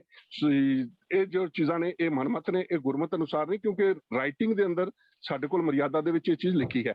ਕਈ ਵਾਰ ਇਹ ਵੀ ਦੇਖਣ ਚ ਆਉਂਦਾ ਕਿ ਉੱਥੇ ਫਾਲਤੂ ਦੇ, ਹਾਲਾਂਕਿ ਗੁਰਬਾਣੀ ਸਾਰੀ ਜੋ ਹੈ ਸਾਨੂੰ ਗਿਆਨ ਦੇਣ ਵਾਲੀ ਹੈ, ਲੇਕਿਨ ਕੇਵਲ ਜੋੜ ਕੇ ਉੱਥੇ ਪੱਲੇ ਟੈਂਡੇ ਲੱਗੀ, ਵਿਵਾਹ ਹੋਆ ਮੇਰੇ ਬਾਬਲਾ, ਇਸ ਤਰ੍ਹਾਂ ਦੇ ਸ਼ਬਦ ਜੋ ਨੇ ਉਹ ਪੜ੍ਹੇ ਜਾਂਦੇ ਨੇ। ਤੇ ਇਹਨਾਂ ਸ਼ਬਦਾਂ ਤੋਂ ਬਿਨਾਂ ਪੜ੍ਹਨ ਵਿੱਚ ਤਾਂ ਕੋਈ ਹਰਜ ਨਹੀਂ ਸੀ, ਲੇਕਿਨ ਕਈ ਥਾਵਾਂ ਤੇ ਅਸੀਂ ਦੇਖਿਆ ਅਗਰ ਇਹਨਾਂ ਸ਼ਬਦਾਂ ਨੂੰ ਕੋਈ ਸੁਚੇਤ ਸਿੰਘ ਕਹਿੰਦਾ ਭਈ ਤੁਸੀਂ ਬਾਣੀ ਜਿੰਨੀ ਮਰਜ਼ੀ ਪੜ੍ਹ ਲਓ, ਲੇਕਿਨ ਪਹਿਲਾਂ ਕੀਰਤਨ ਹੋ ਚੁੱਕਿਆ, ਇਹਨਾਂ ਸ਼ਬਦਾਂ ਦੀ ਜ਼ਰੂਰਤ ਨਹੀਂ ਹੈ। ਸਿੱਧਾ ਲਾਵਾਂ ਦਾ ਪਾਠ ਕਰਨਾ ਤੇ ਉਸ ਤੋਂ ਬਾਅਦ ਆਨੰਦ ਸਾਹਿਬ ਤੋਂ ਬਾਅਦ ਅਰਦਾਸ ਹੁਕਮਨਾਮਾ ਹੋਣਾ ਤੇ ਉੱਥੇ ਉਲਝਣ ਪੈਦਾ ਕਰ ਦਿੱਤੀ ਜਾਂਦੀ ਹੈ। ਕਹਿੰਦੇ ਨਹੀਂ ਜੀ, ਇਹ ਆਨੰਦ ਕਾਰਜ ਜੋ ਅਧੂਰਾ ਹੋ ਗਿਆ, ਇਹ ਜਦ ਤੱਕ 3 ਸ਼ਬਦ ਨਹੀਂ ਪੜ੍ਹੇ ਜਾਂਦੇ ਉਨੀ ਦੇਰ ਤੱਕ ਆਨੰਦ ਕਾਰਜ ਪੂਰਾ ਨਹੀਂ ਹੁੰਦਾ। ਸੋ ਸਾਡੇ ਕੋਲ ਇੱਕ ਮਰਿਆਦਾ ਹੈ, ਲਿਖਤੀ ਰੂਪ ਵਿੱਚ ਹੈ, ਬੜੀ ਘਾਲਣਾ ਤੋਂ ਬਾਅਦ ਪੰਥ ਨੇ ਬਣਾਈ ਹੈ। ਸਾਨੂੰ ਚਾਹੀਦਾ ਹੈ ਕਿ ਪੰਥ ਦੇ ਵਿੱਚ ਇਕਸਾਰਤਾ ਵਾਸਤੇ ਇੱਕੋ ਢੰਗ ਤਰੀਕਾ ਸਾਡਾ ਸਾਰਿਆਂ ਦਾ ਹੋਣਾ ਚਾਹੀਦਾ ਹੈ। ਉਹਦੇ ਵਾਸਤੇ ਸਾਨੂੰ ਹਰ ਘਰ ਵਿੱਚ ਮਰਿਆਦਾ ਹੋਵੇ, ਹਰ ਗੁਰੂ ਘਰ 'ਚ ਮਰਿਆਦਾ ਹੋਵੇ, ਹਰ ਪ੍ਰਚਾਰਕ, ਹਰ ਗ੍ਰੰਥੀ ਸਿੰਘ, ਹਰ ਪ੍ਰਬੰਧਕ ਜੋ ਹੈ ਉਹ ਮਰਿਆਦਾ ਦਾ ਪਾਬੰਦ ਹੋਵੇ। ਇੰਨੀਆਂ ਕੋ ਬੇਨਤੀਆਂ ਸਨ, ਹੋਈ ਬਾਤ ਘੱਟ ਲਈ ਖਿਮਾ ਕਰਨੀ ਜੀ। ਵਾਹਿਗੁਰੂ ਜੀ ਕਾ ਖਾਲਸਾ, ਵਾਹਿਗੁਰੂ ਜੀ ਕੀ ਫਤਿਹ। ਤੋ ਜਿਸ ਤਰ੍ਹਾਂ ਵੀਰ ਮਨਮੋਹਨ ਸਿੰਘ ਜੀ ਨੇ ਦੱਸਿਆ ਕਿ ਮਰਿਆਦਾ ਵਿੱਚ ਜੋ ਲਿਖਿਆ, ਦੇਖੋ ਮਰਿਆਦਾ ਦਾ ਮਤਲਬ ਹੀ ਹੈ ਕਿ ਉਹਨੂੰ ਮੰਨੀਏ। ਤੋ ਇਸ ਕਰਕੇ ਜੋ ਮਰਿਆਦਾ 'ਚ ਲਿਖਿਆ ਹੈ ਹਰੇਕ ਸਿੱਖ ਪਰਿਵਾਰ ਉਹਨੂੰ ਫੋਲੋ ਕਰਨਾ ਚਾਹੀਦਾ। ਪਰ ਜਿਸ ਤਰ੍ਹਾਂ ਮੈਂ ਪਹਿਲੇ ਬੇਨਤੀ ਕੀਤੀ ਹੈ, ਅਸੀਂ ਬਹੁਤ ਸਾਰੀਆਂ ਗੱਲਾਂ ਜਿਹੜੀਆਂ ਨੇ ਉਹ ਦੇਖਾ ਦੇਖੀ ਕਰਦੇ, ਔਰ ਇਹ ਤਾਂ ਚਲੋ ਇੱਕ ਗੱਲ ਆਈ ਜਿਹੜੀ ਵੀਰ ਜੀ ਨੇ ਕਲੀਅਰ ਕਰ ਦਿੱਤੀ ਹੈ। ਇਸ ਤੋਂ ਇਲਾਵਾ ਆਨੰਦ ਕਾਰਜਾਂ ਦੇ ਨਾਲ ਸੰਬੰਧਿਤ ਬਹੁਤ ਸਾਰੀਆਂ ਐਸੀਆਂ ਰਸਮਾਂ ਆ ਗਈਆਂ ਨੇ ਜਿਹੜੀਆਂ ਜਿੱਥੇ ਫਜ਼ੂਲ ਖਰਚੀ ਹੈ, ਜਿੱਥੇ ਉਹਦੀ ਮਤਲਬ ਬਹੁਤ ਐਕਸਟਰਾ ਵੇਗੈਂਸ ਹੈ, ਉਸ ਤੋਂ ਇਲਾਵਾ ਉਹ ਜਿਹੜੀਆਂ ਨੇ ਸਾਡੇ ਕਈ ਵਾਰੀ ਬੇਸਿਕ ਜਿਹੜੇ ਅਸੂਲ ਨੇ, ਪ੍ਰਿੰਸੀਪਲਸ ਨੇ ਸਾਡੇ, ਉਹਨਾਂ ਨੂੰ ਵੀ ਸੱਟ ਮਾਰਦੀਆਂ। मैं एक तो क्षमा करना, मैं बेनतियां करन लगा कि मर्यादा अनुसार जिवें वीर मनमोहन सिंह जी ने दस्सिया कि आनंद कारज की पूरी मर्यादा सिख रियात मर्यादा च ਉਹਦੇ ਵਿੱਚ ਕੀ ਹੈਗਾ ਕਿ ਸਿਰਫ ਆਨੰਦ ਕਾਰਜ ਹੀ ਇੱਕ ਰਸਮ ਹੈ। ਹਾਂ, ਇਹ ਲਿਖਿਆ ਜੇਕਰ ਕਿਸੇ ਨੇ ਕੁੜਮਾਈ, ਜਿਹਨੂੰ ਸ਼ਗਨ ਕਈ ਕਹਿੰਦੇ, ਕਰਨਾ ਹੋਵੇ ਤਾਂ ਉਹ ਵੀ ਕੇਵਲ ਬੜਾ ਸਿੰਪਲ ਜਿਹਾ ਦੱਸਿਆ ਕਿ ਲੜਕੇ ਦੇ ਝੋਲੀ ਵਿੱਚ ਕੁਝ ਮਿੱਠਾ ਤੇ ਕਕਾਰ ਆਦਿ ਜਿਹੜੇ ਨੇ ਉਹ ਦਿੱਤੇ ਜਾਣ। ਪਰ ਅੱਜ ਦੇਖਣ 'ਚ ਕੀ ਆ ਰਿਹਾ ਕਿ ਵਿਆਹ ਤੋਂ ਇੱਕ ਮਹੀਨਾ ਪਹਿਲਾਂ ਰਸਮਾਂ ਸ਼ੁਰੂ ਹੋ ਜਾਂਦੀਆਂ। ਮੈਂ ਤਾਂ ਕਈ ਵਾਰੀ ਹੈਰਾਨ ਹੁੰਦਾ ਬਈ ਕਈ ਵਾਰੀ ਮੈਨੂੰ ਇੰਝ ਮਹਿਸੂਸ ਹੁੰਦਾ ਵੀ ਜਿਹੜੀ ਗੱਲ ਪ੍ਰਚਾਰਕ ਕਰਦੇ ਨੇ ਲੋਕੀ ਉਸ ਤੋਂ ਉਲਟ ਕਰਨਾ ਸ਼ਾਇਦ ਆਪਣੀ ਸ਼ੋਭਾ ਸਮਝਦੇ ਨੇ, ਜਾਂ ਪਤਾ ਨਹੀਂ ਪ੍ਰਚਾਰਕਾਂ ਦੀ ਗੱਲ ਠੀਕ ਨਹੀਂ। ਪਿਛਲੇ ਕਾਫੀ ਸਮੇਂ 'ਚ ਅਸੀਂ ਵੀ ਜ਼ੋਰ ਲਾਇਆ, ਮਿਸ਼ਨਰੀ ਕਾਲਜ ਵੱਲੋਂ ਵੀ, ਬਾਕੀ ਕਈ ਸਭਾ ਸੁਸਾਇਟੀਆਂ ਧਾਰਮਿਕ ਜਿਹੜੀਆਂ ਨੇ ਉਹ ਕਹਿੰਦੀਆਂ ਆਈਆਂ ਕਿ ਆਪਾਂ ਆਨੰਦ ਕਾਰਜ ਜਿਹੜੇ ਨੇ ਉਹ ਫਜ਼ੂਲ ਖਰਚੀ ਦਾ ਸਾਧਨ ਨਾ ਬਣਾਈਏ, ਕਿਉਂਕਿ ਜਿਨ੍ਹਾਂ ਲੋਕਾਂ ਕੋਲ ਮਾਇਆ ਦੀ ਬਹੁਤਾਤ ਹੈ ਉਹ ਤਾਂ ਕਰ ਲੈਣਗੇ, ਪਰੰਤੂ ਜਿਹੜੇ ਮੱਧ ਵਰਗ ਹੈ ਜਾਂ ਬਿਲੋ ਪਾਵਰਟੀ ਵਾਲੇ ਨੇ ਉਹਨਾਂ ਲਈ ਉਹ ਮੁਸ਼ਕਲ ਕ੍ਰੀਏਟ ਕਰਦੇ ਨੇ, ਕਿਉਂਕਿ ਹਰੇਕ ਦੇ ਬੱਚਿਆਂ ਦੇ ਸੈਂਟੀਮੈਂਟ ਫਿਰ ਉਹੋ ਜਿਹੇ ਬਣਦੇ ਨੇ। ਤਾਂ ਮੈਂ ਬੇਨਤੀ ਕਰਦੇ ਹਾਂ ਕਿ ਮਹੀਨਾ ਪਹਿਲਾਂ ਰਸਮਾਂ ਜਿਹੜੀਆਂ ਸ਼ੁਰੂ ਹੋ ਜਾਂਦੀਆਂ ਨੇ, ਮੈਂ ਗਿਣਨ ਲੱਗਾ ਤੇ ਉਹ ਬੜੀ ਲੰਬੀ ਲਿਸਟ ਬਣ ਜਾਏਗੀ। ਮੈਂ ਮੋਟੇ ਤੌਰ ਤੇ ਕਹਿਣਾ ਕਿ ਇੱਕ ਹੈ ਰਿੰਗ ਸੈਰੇਮਨੀ ਆਮ ਹੈ, ਜਦ ਕਿ ਇਹ ਕਿਸੇ ਹੋਰ ਮਜ਼ਹਬ ਦੇ ਮੁਤਾਬਕ ਇਹ ਬਕਾਇਦਾ ਰਿੰਗ ਪਾਈ ਜਾਏ ਤਾਂ ਵਿਆਹ ਹੋ ਜਾਂਦਾ, ਉਹ ਵਿਆਹ ਦੀ ਰਸਮ ਹੈਗੀ। ਇਸੇ ਤਰ੍ਹਾਂ ਕੋਈ ਚੁੰਨੀ ਚੜਾਉਣ ਦੀ ਰਸਮ ਹੈ, ਕੋਈ ਕੁਛ ਕਹਿੰਦਾ, ਕੋਈ ਕੁਛ ਕਹਿੰਦਾ। ਔਰ ਸ਼ੁਕਰ ਹੈ ਪਿਛਲੇ ਕਾਫੀ ਸਮੇਂ ਤੋਂ ਹੁਣ ਇਹਨੂੰ ਠੱਲ ਪੈ ਗਈ ਹੈ। ਪਹਿਲੇ ਜੈਮਾਲਾ ਪਾਉਣ ਦਾ ਰਿਵਾਜ ਸ਼ੁਰੂ ਹੋ ਗਿਆ ਸੀ। ਜੈਮਾਲਾ ਵੀ ਕਿਸੇ ਮਜ਼ਹਬ ਦੇ ਮੁਤਾਬਕ ਬਕਾਇਦਾ ਜਿਸਲੇ ਜੈਮਾਲਾ ਪਾਈ ਜਾਂਦੀ ਤਾਂ ਆਨੰਦ ਉਹ ਵਿਆਹ ਹੋ ਜਾਂਦਾ, ਜਦ ਕਿ ਅਸੀਂ ਆਪਣੀ ਮਰਿਆਦਾ ਅਨੁਸਾਰ ਆਨੰਦ ਕਾਰਜ ਕਰਦੇ। ਤੋ ਆਨੰਦ ਕਾਰਜ ਤੋਂ ਪਹਿਲਾਂ ਰਿੰਗ ਸੈਰੇਮਨੀ ਹੋ ਜਾਂਦੀ ਹੈ, ਜੈਮਾਲਾ ਵੀ ਹੋ ਜਾਂਦੀ ਹੈ, ਚੁੰਨੀ ਚੜਾਣੀ ਵੀ ਹੋ ਜਾਂਦੀ ਹੈ, ਤੇ ਫਿਰ ਆਨੰਦ ਕਾਰਜ ਦਾ ਕੋਈ ਬਹੁਤਾ ਮਤਲਬ ਹੀ ਨਹੀਂ ਰਹਿ ਜਾਂਦਾ, ਸਭ ਕੁਝ ਤਾਂ ਪਹਿਲਾਂ ਹੋ ਗਿਆ। ਸੋ ਇਸ ਕਰਕੇ ਸਾਨੂੰ ਸੋਚਣਾ ਚਾਹੀਦਾ ਹੈ ਕਿ ਅਸੀਂ ਪ੍ਰਾਇਰਟੀ ਕਿਸ ਗੱਲ ਨੂੰ ਦੇਣੀ ਹੈ। ਔਰ ਦੂਜੀ ਗੱਲ ਇਹ ਹੈ ਕਿ ਸਿਰਫ ਇਹਨਾਂ ਰਸਮਾਂ ਦੇ ਨਾਂ ਤੇ ਮੈਂ ਸਮਝਦਾ ਕਿ ਜਿਹੜੇ ਲੜਕੀ ਵਾਲੇ ਨੇ ਉਹਨਾਂ ਤੇ ਬਹੁਤ ਜ਼ਿਆਦਾ ਭਾਰ ਜਿਹੜਾ ਪਾਇਆ ਜਾ ਰਿਹਾ। ਮੈਂ ਪਹਿਲੇ ਬੇਨਤੀ ਕੀਤੀ ਹੈ ਜਿਹਨਾਂ ਕੋਲ ਮਾਇਆ ਦੀ ਬਹੁਤਾਤ ਹੈ ਉਹਨਾਂ ਨੂੰ ਕੋਈ ਫਰਕ ਨਹੀਂ ਪੈਂਦਾ, ਪਰੰਤੂ ਆਮ ਤੌਰ ਤੇ ਜੇਕਰ ਆਪਾਂ ਆਪਣੇ ਬੈਕ ਹੋਮ ਹਿੰਦੁਸਤਾਨ 'ਚ ਨਜ਼ਰ ਮਾਰੀਏ ਤਾਂ ਬਹੁਤ ਗਿਣਤੀ ਜਿਹੜੀ ਹੈ ਮੱਧ ਵਰਗ ਦੀ ਉਹ ਇੰਨੀਆਂ ਮਹਿੰਗੀਆਂ ਰਸਮਾਂ ਨੂੰ ਅਫੋਰਡ ਨਹੀਂ ਕਰ ਸਕਦੀ, ਪਰ ਮਜਬੂਰਨ ਕਰ ਰਹੇ। ਇਸ ਬਾਰੇ ਸਾਧ ਸੰਗਤ ਜੀ ਮੈਨੂੰ ਖਿਮਾ ਕਰਨਾ, ਮੈਂ ਤੁਹਾਡਾ ਸਮਾਂ ਲੈ ਰਿਹਾ, ਪਰ ਧਿਆਨ ਦੇਣ ਦੀ ਬਹੁਤ ਜ਼ਿਆਦਾ ਜ਼ਰੂਰਤ ਹੈ ਕਿ ਅਸੀਂ ਕੇਵਲ ਆਨੰਦ ਕਾਰਜ ਨਹੀਂ, ਬਾਕੀ ਹੋਰ ਵੀ ਬੜੀਆਂ ਐਸੀਆਂ ਰਸਮਾਂ ਨੇ ਜਿਹੜੇ ਅਸੀਂ ਖਾਮਖਾ ਆਪਣੇ ਗੱਲ ਪਾ ਲਈਆਂ ਨੇ ਔਰ ਉਹਨਾਂ ਤੇ ਅਸੀਂ ਬਹੁਤ ਜ਼ਿਆਦਾ ਖਰਚਾ ਜਿਹੜਾ ਉਹ ਕਰ ਰਹੇ। ਜਿਨ੍ਹਾਂ ਕੋਲ ਸਤਿਗੁਰੂ ਸੱਚੇ ਪਾਤਸ਼ਾਹ ਨੇ ਮਾਇਆ ਦਿੱਤੀ ਹੈ ਉਹਨਾਂ ਨੂੰ ਬੇਨਤੀ ਹੈ ਕਿ ਉਹ ਮਾਇਆ ਜਿਹੜੀ ਹੈ, ਜਿਹੜੇ ਵਰਗ ਸਾਡੇ ਭੈਣਾਂ ਭਰਾ ਹੋਰ ਜਿਹੜੇ ਨੇ ਜਿਹੜੇ ਮਾਇਆ ਦੀ ਕਮੀ ਕਰਕੇ ਆਪਣੇ ਬੱਚਿਆਂ ਨੂੰ ਨਹੀਂ ਪੜ੍ਹਾ ਸਕਦੇ ਜਾਂ ਚੰਗਾ ਜੀਵਨ ਨਹੀਂ ਜੀਉ ਸਕਦੇ, ਕਿਰਪਾ ਕਰਕੇ ਜਿਸ ਤਰ੍ਹਾਂ ਮਹਾਰਾਜ ਨੇ ਦਸਵੰਧ ਦੀ ਮਰਿਆਦਾ ਤੋਰੀ ਹੈ ਉਹ ਆਪਣੇ ਮਾਇਆ ਨੂੰ ਉਸ ਪਾਸੇ ਸਫਲ ਕਰਨ ਤਾਂ ਜ਼ਿਆਦਾ ਚੰਗਾ ਹੋਏਗਾ, ਨਾ ਕਿ ਐਵੇਂ ਦਿਖਾਵੇ ਦੀਆਂ ਰਸਮਾਂ ਜਿਹੜੀਆਂ ਨੇ ਉਹ ਕਰਨ ਦੀ ਲੋੜ ਨੇ। ਆਸ ਹੈ ਇਹ ਗੱਲਾਂ ਭਾਵੇਂ ਮੇਰੀਆਂ ਕੁਛ ਨਾ ਵੀ ਚੰਗੀਆਂ ਲੱਗੀਆਂ ਹੋਣ, ਪਰ ਮੇਰੇ ਮਨ 'ਚ ਆਈਆਂ ਨੇ, ਮੈਂ ਤੁਹਾਡੇ ਨਾਲ ਸਾਂਝੀਆਂ ਕੀਤੀਆਂ ਨੇ। ਕਿਰਪਾ ਕਰਕੇ ਧਿਆਨ ਦੇਣ ਦੀ ਲੋੜ ਹੈ ਜੀ। ਧੰਨਵਾਦ ਵੀਰ ਜੀ, ਆਪ ਜੀ ਦਾ। ਮਨਮੋਹਨ ਸਿੰਘ ਜੀ ਇੱਕ ਵਾਰੀ ਫੇਰ ਅਗਲਾ ਸਵਾਲ ਜਿਹੜਾ ਹੈ ਉਹ ਗੁਰਬਾਣੀ ਵਿੱਚੋਂ ਆਏ ਲਫ਼ਜ਼ ਨੇ ਆਦਿ ਬਿਆਦੀ ਤੇ ਉਪਾਧੀ ਜਾਂ ਆਂਦਾ ਤੀਨੇ ਤਾਪ, ਇਹਨਾਂ ਬਾਰੇ ਵਿਚਾਰ, ਇਹਨਾਂ ਬਾਰੇ ਡਿਟੇਲ ਕੀ ਹੈ ਵੀ ਆਦਿ ਬਿਆਦੀ ਉਪਾਧੀ ਕੀ ਹੁੰਦੀ ਹੈ, ਸਾਡੇ ਕੋਲ ਸਵਾਲ ਆਇਆ ਤੇ ਮੈਂ ਬੇਨਤੀ ਕਰ ਰਿਹਾ ਵੀਰ ਕਿੱਕਰ ਸਿੰਘ ਜੀ ਨੂੰ ਵੀ ਉਹ ਕਿਰਪਾ ਕਰਕੇ ਸਾਨੂੰ ਇਹਦੇ ਬਾਰੇ ਚਾਨਣਾ ਪਾਉਣ।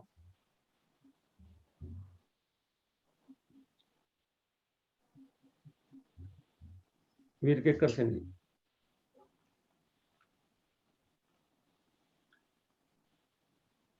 ਅਨਮਿਊਟ ਕਰ ਲਓ ਜੀ ਕਿੱਕਰ ਸਿੰਘ ਜੀ। ਹਾਂਜੀ, ਵਾਹਿਗੁਰੂ ਜੀ ਕਾ ਖਾਲਸਾ, ਵਾਹਿਗੁਰੂ ਜੀ ਕੀ ਫਤਿਹ ਜੀ। ਵਾਹਿਗੁਰੂ ਜੀ ਕੀ ਫਤਿਹ। ਹਾਂਜੀ, ਸਾਰੰਗ ਰਾਗ ਵਿੱਚ ਮਹਿਲਾ ਪੰਜਵਾਂ ਦਾ ਸ਼ਬਦ ਹੈ ਜੀ। ਵਿਰਾਜਤ ਰਾਮ ਕੋ ਪ੍ਰਤਾਪ, ਆਦ ਬਿਆਦ ਉਪਾਦ ਸਭ ਨਾਸੀ, ਬਿਨਸੇ ਤੀਨੇ ਤਾਪ। ਇੱਕ ਹੋਰ ਬੜੀ ਏਦਾਂ ਹੀ ਬੜੀ ਹਰਮਨ ਪਿਆਰੀ ਪੰਕਤੀ ਹੈ ਜਿਹੜੀ ਕਿ ਅਸੀਂ ਆਮ ਹੀ ਰੋਜ਼ਾਨਾ ਹੀ ਤਕਰੀਬਨ ਪੜ੍ਹਦੇ ਹਾਂ। ਤੀਨੇ ਤਾਪ ਨਿਵਾਰਨ ਹਾਰਾ, ਦੁੱਖ ਹੰਤਾ ਸੁਖ ਰਾਸ, ਤਾਕੋ ਬਿਗਨ ਕੋ ਲਾਗੈ, ਜਾ ਕੀ ਪ੍ਰਭਾ ਅੱਗੇ ਅਰਦਾਸ। ਸੋ ਤਕਰੀਬਨ ਇਹਨਾਂ ਤੋਂ ਇਹ ਤਾਂ ਪਤਾ ਲੱਗ ਹੀ ਗਿਆ ਵੀ ਆਦ ਵਿਆਦ ਉਪਾਦ ਤੇ ਤੀਨੇ ਤਾਪ ਜਾਂ ਤਿੰਨ ਤਾਪ ਇੱਕੋ ਹੀ ਚੀਜ਼ ਦੇ ਨਾਂ ਹਨ। ਤੋ ਤਿੰਨ ਤਾਪ ਕਿਹੜੇ ਹਨ? ਆਦ, ਵਿਆਦ ਅਤੇ ਉਪਾਦ। ਪਹਿਲਾਂ ਆਪਾਂ ਥੋੜੀ ਆਦ ਦੇ ਬਾਰੇ ਗੱਲ ਕਰਾਂਗੇ। ਇਹ ਸਾਰੇ ਮਨ ਦੇ ਰੋਗ ਹਨ, ਜਾਂ ਇਉਂ ਕਹਿ ਲਓ ਕਿ ਇਹ ਵਿਕਾਰ ਹਨ ਮਨ ਦੇ, ਜਿਨ੍ਹਾਂ ਵਿੱਚ ਕਾਮ, ਕ੍ਰੋਧ, ਲੋਭ, ਮੋਹ, ਹੰਕਾਰ ਆਦਿ ਆ ਜਾਂਦੇ ਹਨ। ਤੇ ਇਹਨਾਂ ਵਿਕਾਰਾਂ ਕਰਕੇ ਜੋ ਮਨੁੱਖ ਦੁੱਖ ਪਾਉਂਦਾ ਹੈ ਉਹ ਸਾਰੇ ਇਸ ਸ਼੍ਰੇਣੀ ਵਿੱਚ ਆ ਜਾਂਦੇ ਹਨ, ਉਹ ਬਾਅਦ ਆਦਿ ਕੈਟਾਗਰੀ ਵਿੱਚ। ਦੂਸਰਾ ਹੈ ਜੀ ਵਿਆਧ। ਸਰੀਰਕ ਰੋਗ ਹੋਣ ਕਰਕੇ ਮਨੁੱਖ ਨੂੰ ਵਿਆਪਣ ਵਾਲੇ ਰੋਗ ਉਹ ਵਿਆਧ ਕੈਟਾਗਰੀ ਵਿੱਚ ਆ ਜਾਂਦੇ ਹਨ। ਇਸ ਵਿੱਚ ਕੁਝ ਉਹ ਰੋਗ ਹਨ ਜੋ ਕੁਦਰਤ ਵੱਲੋਂ ਵੱਖ-ਵੱਖ ਮਨੁੱਖਾਂ ਨੂੰ ਵਿਆਪਦੇ ਹਨ, ਜਿਵੇਂ ਕਿ ਕੈਂਸਰ, ਤਪਦਿਕ ਅਤੇ ਇਸ ਤਰ੍ਹਾਂ ਦੇ ਹੋਰ ਰੋਗ। ਇਹਨਾਂ ਵਿੱਚ ਮਨੁੱਖ ਦਾ ਸਿੱਧੇ ਤੌਰ ਤੇ ਭਾਵੇਂ ਆਪਣਾ ਕੋਈ ਰੋਲ ਨਹੀਂ ਹੁੰਦਾ। ਤੇ ਦੂਜੀ ਕਿਸਮ ਦੇ ਸਰੀਰਕ ਰੋਗ ਉਹ ਹਨ ਜਿਹੜੇ ਮਨੁੱਖ ਆਪਣੀ ਅਗਿਆਨਤਾ ਜਾਂ ਲਾਪਰਵਾਹੀ ਕਰਕੇ ਹੁੰਦੇ ਹਨ। ਫਾਰ ਐਗਜ਼ਾਮਪਲ, ਜਿਵੇਂ ਕਿ ਅਸੀਂ ਬਾਹਰੋਂ ਆਉਣੇ ਆ ਗਰਮੀ ਵਿੱਚੋਂ, ਠੰਡਾ ਪਾਣੀ ਪੀ ਲਿਆ ਜਾਂ ਜਲਦੀ ਇਸ਼ਨਾਨ ਕਰ ਲਿਆ, ਬੁਖਾਰ ਹੋ ਗਿਆ, ਜ਼ੁਕਾਮ ਹੋ ਗਿਆ, ਡਾਕਟਰ ਦੀ ਸਲਾਹ ਤੋਂ ਬਿਨਾਂ ਕੋਈ ਦਵਾਈ ਲੈ ਲਈ ਜਾਂ ਓਵਰਡੋਜ਼ ਲੈ ਲਈ। ਇਸ ਤਰ੍ਹਾਂ ਹੋਰ ਵੀ ਕਈ ਕੰਮ ਅਸੀਂ ਲਾਪਰਵਾਹੀ ਦੇ ਵਿੱਚ ਕਰਦੇ ਹਾਂ, ਤੇ ਉਹਨਾਂ ਨਾਲ ਕਈ ਵਾਰੀ ਸਾਈਡ ਇਫੈਕਟ ਹੋ ਜਾਂਦਾ ਹੈ ਜਾਂ ਸਾਡਾ ਨੁਕਸਾਨ ਹੋ ਜਾਂਦਾ ਹੈ, ਜਿਸ ਲਈ ਅਸੀਂ ਆਮ ਸਿੱਧੇ ਤੌਰ ਤੇ ਜ਼ਿੰਮੇਵਾਰ ਹੁੰਦੇ ਹਾਂ।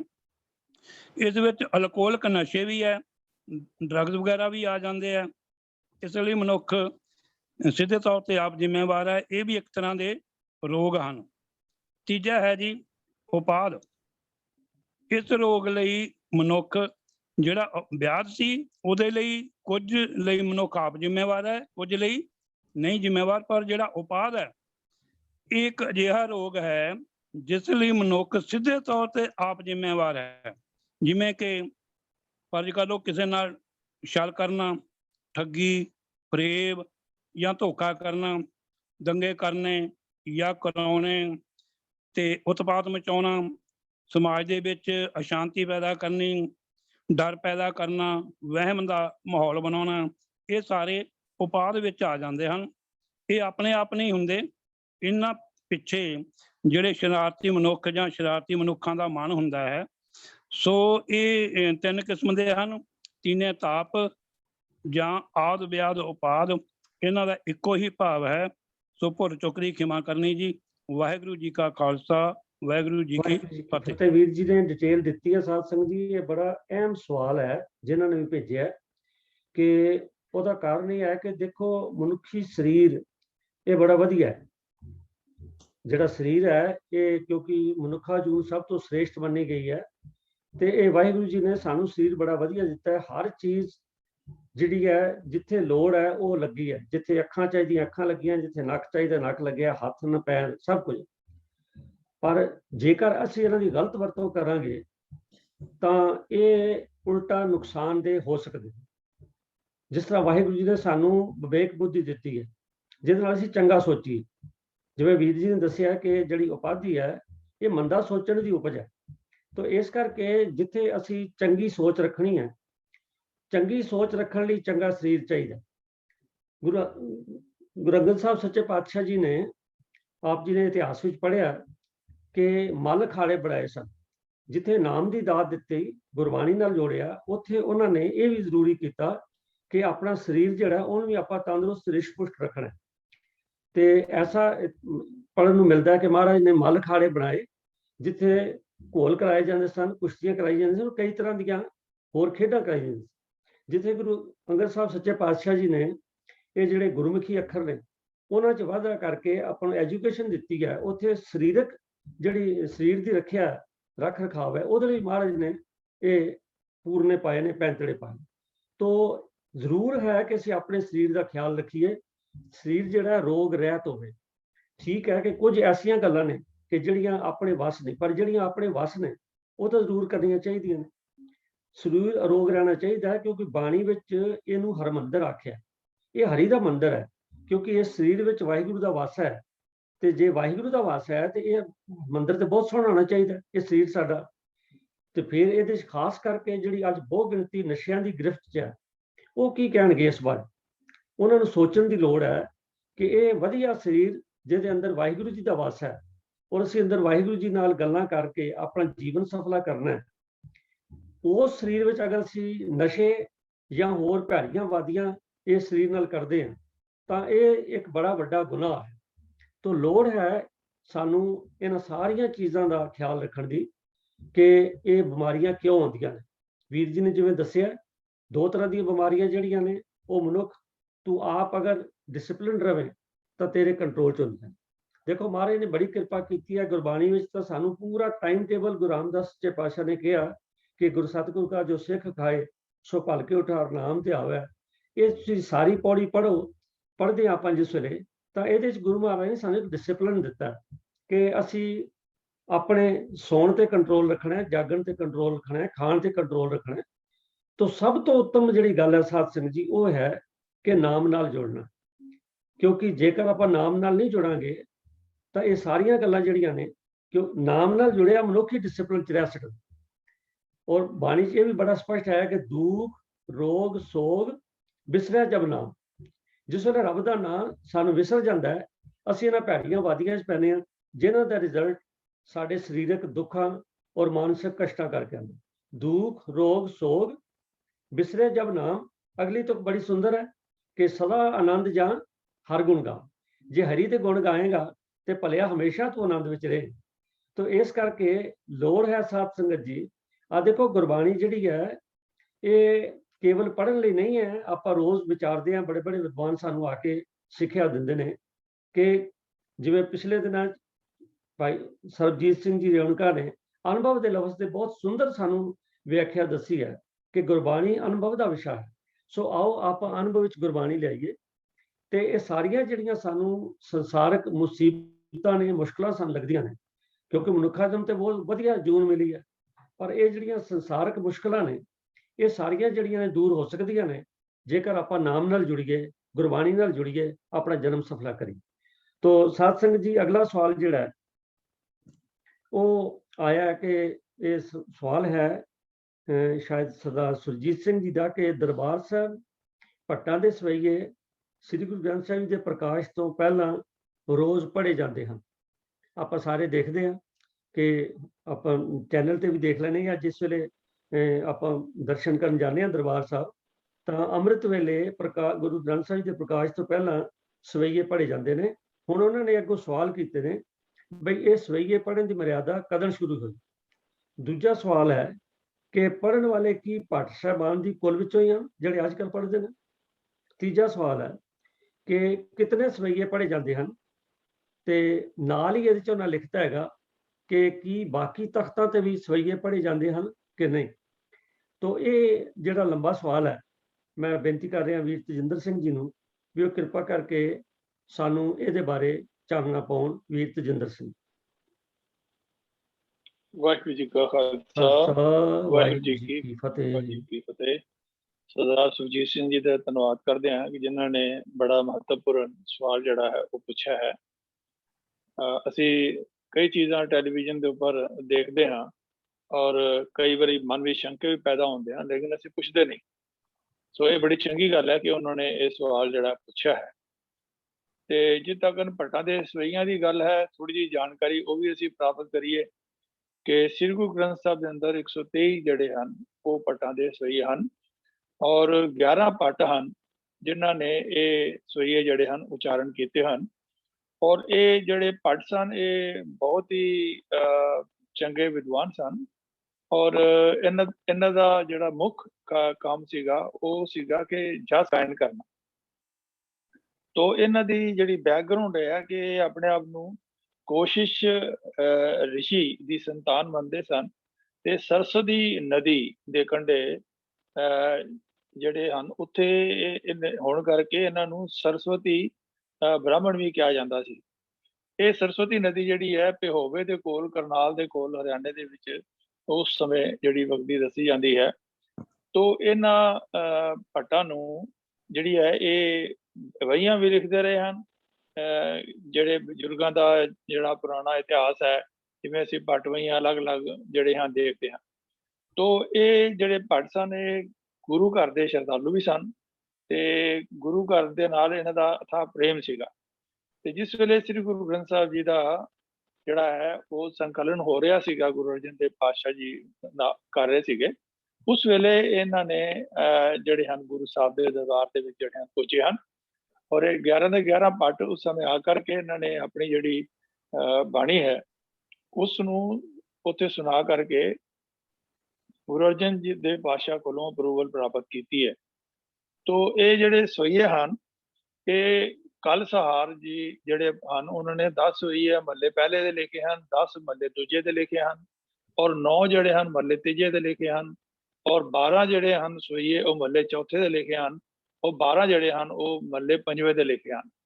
ਤੋ ਜਾਲਪ ਜੀ ਜਿਹੜੇ ਹਨ ਜਿਨ੍ਹਾਂ ਨੂੰ ਨਾਂ ਜਲ ਵੀ ਆਉਂਦਾ ਹੈ, ਉਹਨਾਂ ਨੇ ਕੇਵਲ ਤੀਜੇ ਪਾਤਸ਼ਾਹ ਦੇ 5 ਜਿਹੜੇ ਹਨ ਸੋਈਏ ਉਸਤਤੀ ਵਿੱਚ ਲਿਖੇ ਹਨ, ਤੇ ਕੀਰਤ ਜੀ ਨੇ 4 ਜਿਹੜੇ ਹਨ ਤੀਜੇ ਪਾਤਸ਼ਾਹ ਦੀ ਉਸਤਤ ਵਿੱਚ ਔਰ 4 ਚੌਥੇ ਪਾਤਸ਼ਾਹ ਦੀ ਉਸਤਤ ਵਿੱਚ ਲਿਖੇ ਹਨ। ਭਿੱਖਾ ਜੀ ਨੇ ਕੇਵਲ 2 ਸੋਈਏ ਜਿਹੜੇ ਹਨ ਉਹ ਤੀਜੇ ਪਾਤਸ਼ਾਹ ਦੇ ਉਸਤਤ ਵਿੱਚ ਲਿਖੇ ਹਨ, ਔਰ ਨਲ ਜੀ ਨੇ 16 ਜਿਹੜੇ ਹਨ ਉਹ ਸੋਈਏ ਜਿਹੜੇ ਹਨ ਚੌਥੇ ਪਾਤਸ਼ਾਹ ਦੀ ਜਿਹੜੀ ਉਸਤਤੀ ਵਿੱਚ ਲਿਖੇ ਹਨ, ਔਰ ਸ੍ਰੀ ਗਿਆੰਦ ਜੀ ਨੇ 13 ਜਿਹੜੇ ਹਨ ਸੋਈਏ ਉਹ ਲਿਖੇ ਹਨ ਚੌਥੇ ਪਾਤਸ਼ਾਹ ਦੀ ਉਸਤਤੀ ਦੇ ਵਿੱਚ। ਮਥੁਰਾ ਜੀ ਨੇ 7 ਸੋਈਏ ਚੌਥੇ ਪਾਤਸ਼ਾਹ ਦੇ ਔਰ 7 ਹੀ ਪੰਜਵੇਂ ਪਾਤਸ਼ਾਹ ਦੇ ਉਸਤਤੀ ਵਿੱਚ ਲਿਖੇ ਹਨ, ਔਰ ਬਲ ਜੀ ਨੇ 5 ਸੋਈਏ ਚੌਥੇ ਪਾਤਸ਼ਾਹ ਦੀ ਉਸਤਤੀ ਵਿੱਚ ਲਿਖੇ ਹਨ, ਔਰ ਸਲ ਜੀ ਨੇ 1 ਸੋਈਆ ਤੀਜੇ ਪਾਤਸ਼ਾਹ ਦੇ ਔਰ 2 ਸੋਈਏ ਚੌਥੇ ਪਾਤਸ਼ਾਹ ਦੀ ਉਸਤਤੀ ਵਿੱਚ ਲਿਖੇ ਹਨ, ਔਰ ਕਲ ਜੀ ਨੇ 1 ਸੋਈਆ ਤੀਜੇ ਪਾਤਸ਼ਾਹ ਦੀ ਉਸਤਤੀ ਵਿੱਚ ਲਿਖਿਆ ਹੈ, ਔਰ ਸ੍ਰੀ ਹਰਬੰਸ ਜੀ ਨੇ 2 ਸੋਈਏ ਪੰਜਵੇਂ ਪਾਤਸ਼ਾਹ ਦੇ ਉਸਤਤੀ ਵਿੱਚ ਲਿਖੇ ਹਨ। ਸੋ ਇਸ ਤਰ੍ਹਾਂ 123 ਸੋਈਏ ਜਿਹੜੇ ਹਨ ਉਹ 11 ਪੱਟਾਂ ਨੇ ਲਿਖੇ ਹਨ। ਤੋ ਇਹ ਪੱਟਾਂ ਦੀ ਜਾਣਕਾਰੀ ਹੋ ਗਈ ਹੈ। ਹੁਣ ਜਿਹੜਾ ਸਵਾਲ ਵੀਰ ਜੀ ਨੇ ਕੀਤਾ ਸੁਖਜੀਤ ਸਿੰਘ ਜੀ ਨੇ ਕਿ ਇਹ ਮਰਿਆਦਾ ਜਿਹੜੀ ਹੈ ਕਦੋਂ ਤੋਂ ਸ਼ੁਰੂ ਹੋਈ, ਤੋ ਆਓ ਉਸ ਬਾਰੇ ਥੋੜੀ ਜਿਹੀ ਇਤਿਹਾਸ ਦੇ ਵੱਲ ਝਾਤੀ ਮਾਰੀਏ। ਤੇ ਜਿਸ ਵੇਲੇ ਸਿੰਘ ਜਿਹੜੇ ਹਨ ਉਹ ਦਿੱਲੀ ਫਤਿਹ ਕਰਨ ਦੀ ਤਿਆਰੀ ਵਿੱਚ ਸਨ, ਉਸ ਵੇਲੇ ਇਹ ਜਿਹੜੇ ਉਦਾਸੀ ਔਰ ਨਿਰਮਲੇ ਸਨ, ਇਹ ਦਰਬਾਰ ਸਾਹਿਬ ਦੇ ਉੱਤੇ ਆਪਣਾ ਕਬਜ਼ਾ ਕਰਨ ਦੇ ਆਪਣੇ ਇਰਾਦਿਆਂ ਦੇ ਵਿੱਚ ਸਨ। ਔਰ ਸਭ ਤੋਂ ਪਹਿਲਾਂ 1775 ਦੇ ਵਿੱਚ ਇੱਕ ਉਦਾਸੀ ਜਿਹੜੇ ਸਨ ਉਹ ਪ੍ਰੀਤਮ ਦਾਸ ਜਿਹੜੇ ਸਨ, ਉਹਨਾਂ ਨੇ ਜਿੱਥੇ ਮੌਜੂਦਾ ਸਮੇਂ ਅੰਦਰ ਅਕਾਲ ਤਖਤ ਸਾਹਿਬ ਦਾ ਸੈਕਟਰੀਏਟ ਹੈ, ਉੱਥੇ ਉਹਨਾਂ ਨੇ ਆਪਣਾ ਇੱਕ ਬੁੱਗਾ ਜਿਹੜਾ ਸਥਾਪਿਤ ਕੀਤਾ ਔਰ ਉਹਦੇ ਉੱਤੇ ਆਪਣਾ ਇੱਕ ਝੰਡਾ ਲਾਇਆ, ਜਿਹਨੂੰ ਅਸੀਂ ਕਈ ਵਾਰੀ ਝੰਡੇ ਬੁੰਗੇ ਦੇ ਨਾਂ ਦੇ ਉੱਪਰ ਵੀ ਕਹਿੰਦੇ ਹਾਂ। ਤੇ ਸ਼ਾਇਦ ਬਹੁਤਿਆਂ ਨੂੰ ਬੁੰਗੇ ਦਾ ਅਰਥ ਪਤਾ ਹੋਵੇਗਾ, ਮੈਂ ਵੀ ਦੱਸ ਦਿਆਂ ਕਿ ਬੁੰਗੇ ਦਾ ਮਤਲਬ ਹੁੰਦਾ ਹੈ ਕਿ ਡਵੈਲਿੰਗ ਯੂਨਿਟ, ਰੈਜ਼ੀਡੈਂਸ਼ੀਅਲ ਪਲੇਸ, ਕਿ ਜਿੱਥੇ ਬੰਦਾ ਰਹਿੰਦਾ ਹੈ ਜਿਹੜਾ ਉਸਦਾ ਘਰ ਹੋਵੇ। ਤੋ ਉੱਥੇ ਉਹਨਾਂ ਨੇ ਇਹ ਆਪਣਾ ਲਗਾ ਕਰਕੇ ਇੱਥੇ ਇਹ ਲਗਾਇਆ, ਬੁੰਗਾ ਬਣਾਇਆ। ਤੇ ਲੇਕਿਨ ਇਹ ਗੱਲ ਹੋਰ ਦੱਸਾਂ ਕਿ ਕੇਵਲ ਰਾਮਗੜੀਆ ਬੁੰਗਾ ਦੇ ਨਾਲ ਜਿਹੜੀਆਂ 2 ਮੀਨਾਰਾਂ ਨੇ ਉਹ ਹੀ ਬੁੰਗਿਆਂ ਦੇ ਉੱਪਰ ਜਿਹੜੇ ਹਨ ਮੀਨਾਰ ਬਣੇ ਹਨ, ਬਾਕੀ ਹੋਰ ਕਿਸੇ ਬੁੰਗੇ ਦੇ ਉੱਪਰ ਮੀਨਾਰ ਨਹੀਂ ਬਣੀ ਹੋਈ ਹੈ। ਤੋ ਇਹ ਜਿਹੜੀ ਇਹਦੇ ਉੱਤੇ ਇਹਨਾਂ ਨੇ ਝੰਡਾ ਲਗਾਇਆ ਤੇ 1841 ਦੇ ਕਰੀਬ ਬਹੁਤ ਜ਼ਿਆਦਾ ਹਨੇਰੀ ਤੂਫਾਨ ਆਇਆ ਤੇ ਉਹ ਝੰਡਾ ਜਿਹੜਾ ਨਾ ਉਹਨਾਂ ਦਾ ਗਿਰ ਗਿਆ, ਤੇ ਉਹਨੂੰ ਬਾਅਦ ਵਿੱਚ ਮਹਾਰਾਜਾ ਸ਼ੇਰ ਸਿੰਘ ਨੇ ਦੁਬਾਰਾ ਲਗਾਇਆ ਔਰ ਇੱਕ ਝੰਡਾ ਹੋਰ ਉੱਥੇ ਜਿਹੜਾ ਲੱਗ ਗਿਆ। ਤੋ ਇਹ 2 ਝੰਡੇ ਜਿਹੜੇ ਨਾ ਉਸ ਵੇਲੇ ਦੇ ਉਸ ਜਗ੍ਹਾ ਦੇ ਉੱਪਰ ਲੱਗੇ ਹੋਏ ਮਸ਼ਹੂਰ ਜਿਹੜੇ ਹਨ ਦੱਸੇ ਜਾਂਦੇ ਹਨ। ਉਸ 1780 ਔਰ 1790 ਦੇ ਅੰਦਰ ਇੱਕ ਹੋਰ ਬ੍ਰਾਹਮਣ ਜਿਹੜਾ ਪੜ੍ਹ ਕੇ ਬਨਾਰਸ ਤੋਂ ਪੜ੍ਹ ਕੇ ਆਏ ਸਨ, ਸੂਰਤ ਸਿੰਘ ਜੀ, ਉਹਨਾਂ ਨੇ ਵੀ ਆਪਣਾ ਜਿਹੜਾ ਇੱਕ ਬੁੰਗਾ ਜਿਹੜਾ ਹੈ ਉਹ ਅਕਾਲ ਤਖਤ ਸਾਹਿਬ ਦੇ ਪਿਛਲੇ ਪਾਸੇ, ਜਿੱਥੇ ਅੱਜ ਕੱਲ੍ਹ ਖੁਦਾਈ ਚੱਲ ਰਹੀ ਹੈ ਔਰ ਜਿੱਥੋਂ ਸੁਰੰਗ ਜੇ ਨਿਕਲਣ ਦੀ ਗੱਲ ਕਰ ਰਹੇ ਨੇ, ਉੱਥੇ ਆਪਣਾ ਬੁੰਗਾ ਬਣਾਇਆ ਜਿਹਨੂੰ ਗਿਆਨੀਆਂ ਦਾ ਬੁੰਗਾ ਜਿਹੜਾ ਕਿਹਾ ਜਾਂਦਾ ਸੀ। ਤੋ ਉਹਨਾਂ ਨੇ ਕਾਫੀ ਸਮਾਂ ਜਿਹੜਾ ਹੈ ਉਸ ਜਗ੍ਹਾ ਦੇ ਉੱਤੇ ਰਹੇ ਹਨ ਔਰ ਉਹਨਾਂ ਦੇ ਵੰਸ਼ਜ ਵੀ ਜਿਹੜੇ ਨਾ ਉਸ ਜਗ੍ਹਾ ਦੇ ਉੱਪਰ ਰਹੇ ਹਨ। ਤੋ ਇਹ ਜਿਹੜੇ ਸੂਰਤ ਸਿੰਘ ਜੀ ਸਨ ਇਹ ਕਾਫੀ ਆਪਣਾ ਅਸਰ ਰੱਖਦੇ ਸਨ, ਤੇ ਇਹਨਾਂ ਦਾ ਬੇਟਾ ਸੀਗਾ ਸੰਤ ਸਿੰਘ, ਉਸ ਨੂੰ ਇਹਨਾਂ ਨੇ ਦਰਬਾਰ ਸਾਹਿਬ ਦਾ ਜਿਹੜਾ ਹੈ ਉਹ ਮੁੱਖ ਗ੍ਰੰਥੀ ਜਿਹੜਾ ਉਹ ਬਣਾ ਦਿੱਤਾ। ਤੋ ਜਿਸ ਵੇਲੇ ਸੰਤ ਸਿੰਘ ਜਿਹੜਾ ਮੁੱਖ ਗ੍ਰੰਥੀ ਬਣ ਗਿਆ ਤੇ ਉਸ ਸਮੇਂ ਕੁਝ ਜਿਹੜੇ ਮਿਸਰ ਜਿਹੜੇ ਸਨ ਉਹ ਮਹਾਰਾਜਾ ਰਣਜੀਤ ਸਿੰਘ ਦੇ ਦਰਬਾਰ ਦੇ ਵਿੱਚ ਵਜ਼ਾਰਤ ਵੀ ਕਰਦੇ ਸਨ, ਵਜ਼ੀਰ ਸਨ, ਤੇ ਉਹਨਾਂ ਨੇ ਸੰਤ ਸਿੰਘ ਨੂੰ ਜਿਹੜਾ, ਕਿਉਂਕਿ ਇਹ ਵੀ ਆਪਣੇ ਪਿਓ ਵਾਂਗਣ ਜਿਹੜਾ ਬ੍ਰਾਹਮਣੀ ਵਿਚਾਰਧਾਰਾ ਦਾ ਸੀਗਾ, ਤੋ ਇਹਨੂੰ ਬੜਾ ਚੁੱਕਿਆ ਉਹਨਾਂ ਨੇ, ਤੇ ਉਹਨੇ ਮਹਾਰਾਜਾ ਰਣਜੀਤ ਸਿੰਘ ਦੇ ਨਾਲ ਕਾਫੀ ਜਿਹੜੀ ਹੈ ਨੇੜਤਾ ਪ੍ਰਾਪਤ ਕਰ ਲਈ। ਔਰ ਉਹਨਾਂ ਨੇ ਹੀ ਜਿਹੜੇ ਜ਼ਮੀਨ ਮਹਾਰਾਜ ਦਰਬਾਰ ਸਾਹਿਬ ਦੇ ਆਲੇ ਦੁਆਲੇ ਸੀਗੀ, ਜਿਹਨੂੰ ਗੁਰੂ ਅਮਰਦਾਸ ਪਾਤਸ਼ਾਹ ਜੀ ਨੇ ਤੁੰਗ ਪਿੰਡ ਤੋਂ ਪੈਸੇ ਦੇ ਕਰ ਖਰੀਦਿਆ ਸੀਗਾ, ਔਰ ਉਹਦੇ ਵਿੱਚ ਇਹ ਲਿਖਿਆ ਹੋਇਆ ਸੀਗਾ ਵੀ ਇਸ ਜਗ੍ਹਾ ਦੀ ਜਿਹੜੀ ਜ਼ਮੀਨ ਹੈ, ਇਸ ਨੂੰ ਨਾ ਕੋਈ ਵੇਚ ਸਕਦਾ ਤੇ ਨਾ ਹੀ ਕਿਸੇ ਨੂੰ ਅੱਗੇ ਦਾਨ ਵੀ ਦੇ ਸਕਦਾ। ਪਰ ਇਹਨਾਂ ਨੇ ਸੰਤ ਸਿੰਘ ਹੋਰਾਂ ਨੇ ਇਹਨਾਂ ਨੇ ਇਸ ਦੇ ਨਾਲ ਬੁੰਗੇ ਵਾਸਤੇ ਜਗ੍ਹਾ ਜਿਹੜੀ ਉਹ ਦੇ ਦਿੱਤੀ। ਤੋਂ ਇੱਕ ਬਹੁਤ ਵੱਡਾ ਜਿਹੜਾ ਬੁੰਗਾ ਸੀਗਾ, ਉਹ ਇਹਨਾਂ ਦੀ ਜਿਹੜੀ ਪਰਿਕਰਮਾ ਹਨ ਜਿਹੜੀਆਂ ਦਰਬਾਰ ਸਾਹਿਬ ਦੇ, ਉਸ ਦੇ ਬਾਹਰਲੇ ਪਾਸੇ ਵੱਲ ਇਹ ਬੁੰਗੇ ਜਿਹੜੇ ਬਣ ਗਏ। ਆਪ ਸਾਰੇ ਪਾਸੇ ਉਹਨਾਂ ਨੇ ਦਰਬਾਰ ਸਾਹਿਬ ਨੂੰ ਇੱਕ ਤਰੀਕੇ ਦਾ ਘੇਰਾ ਪਾ ਲਿਆ।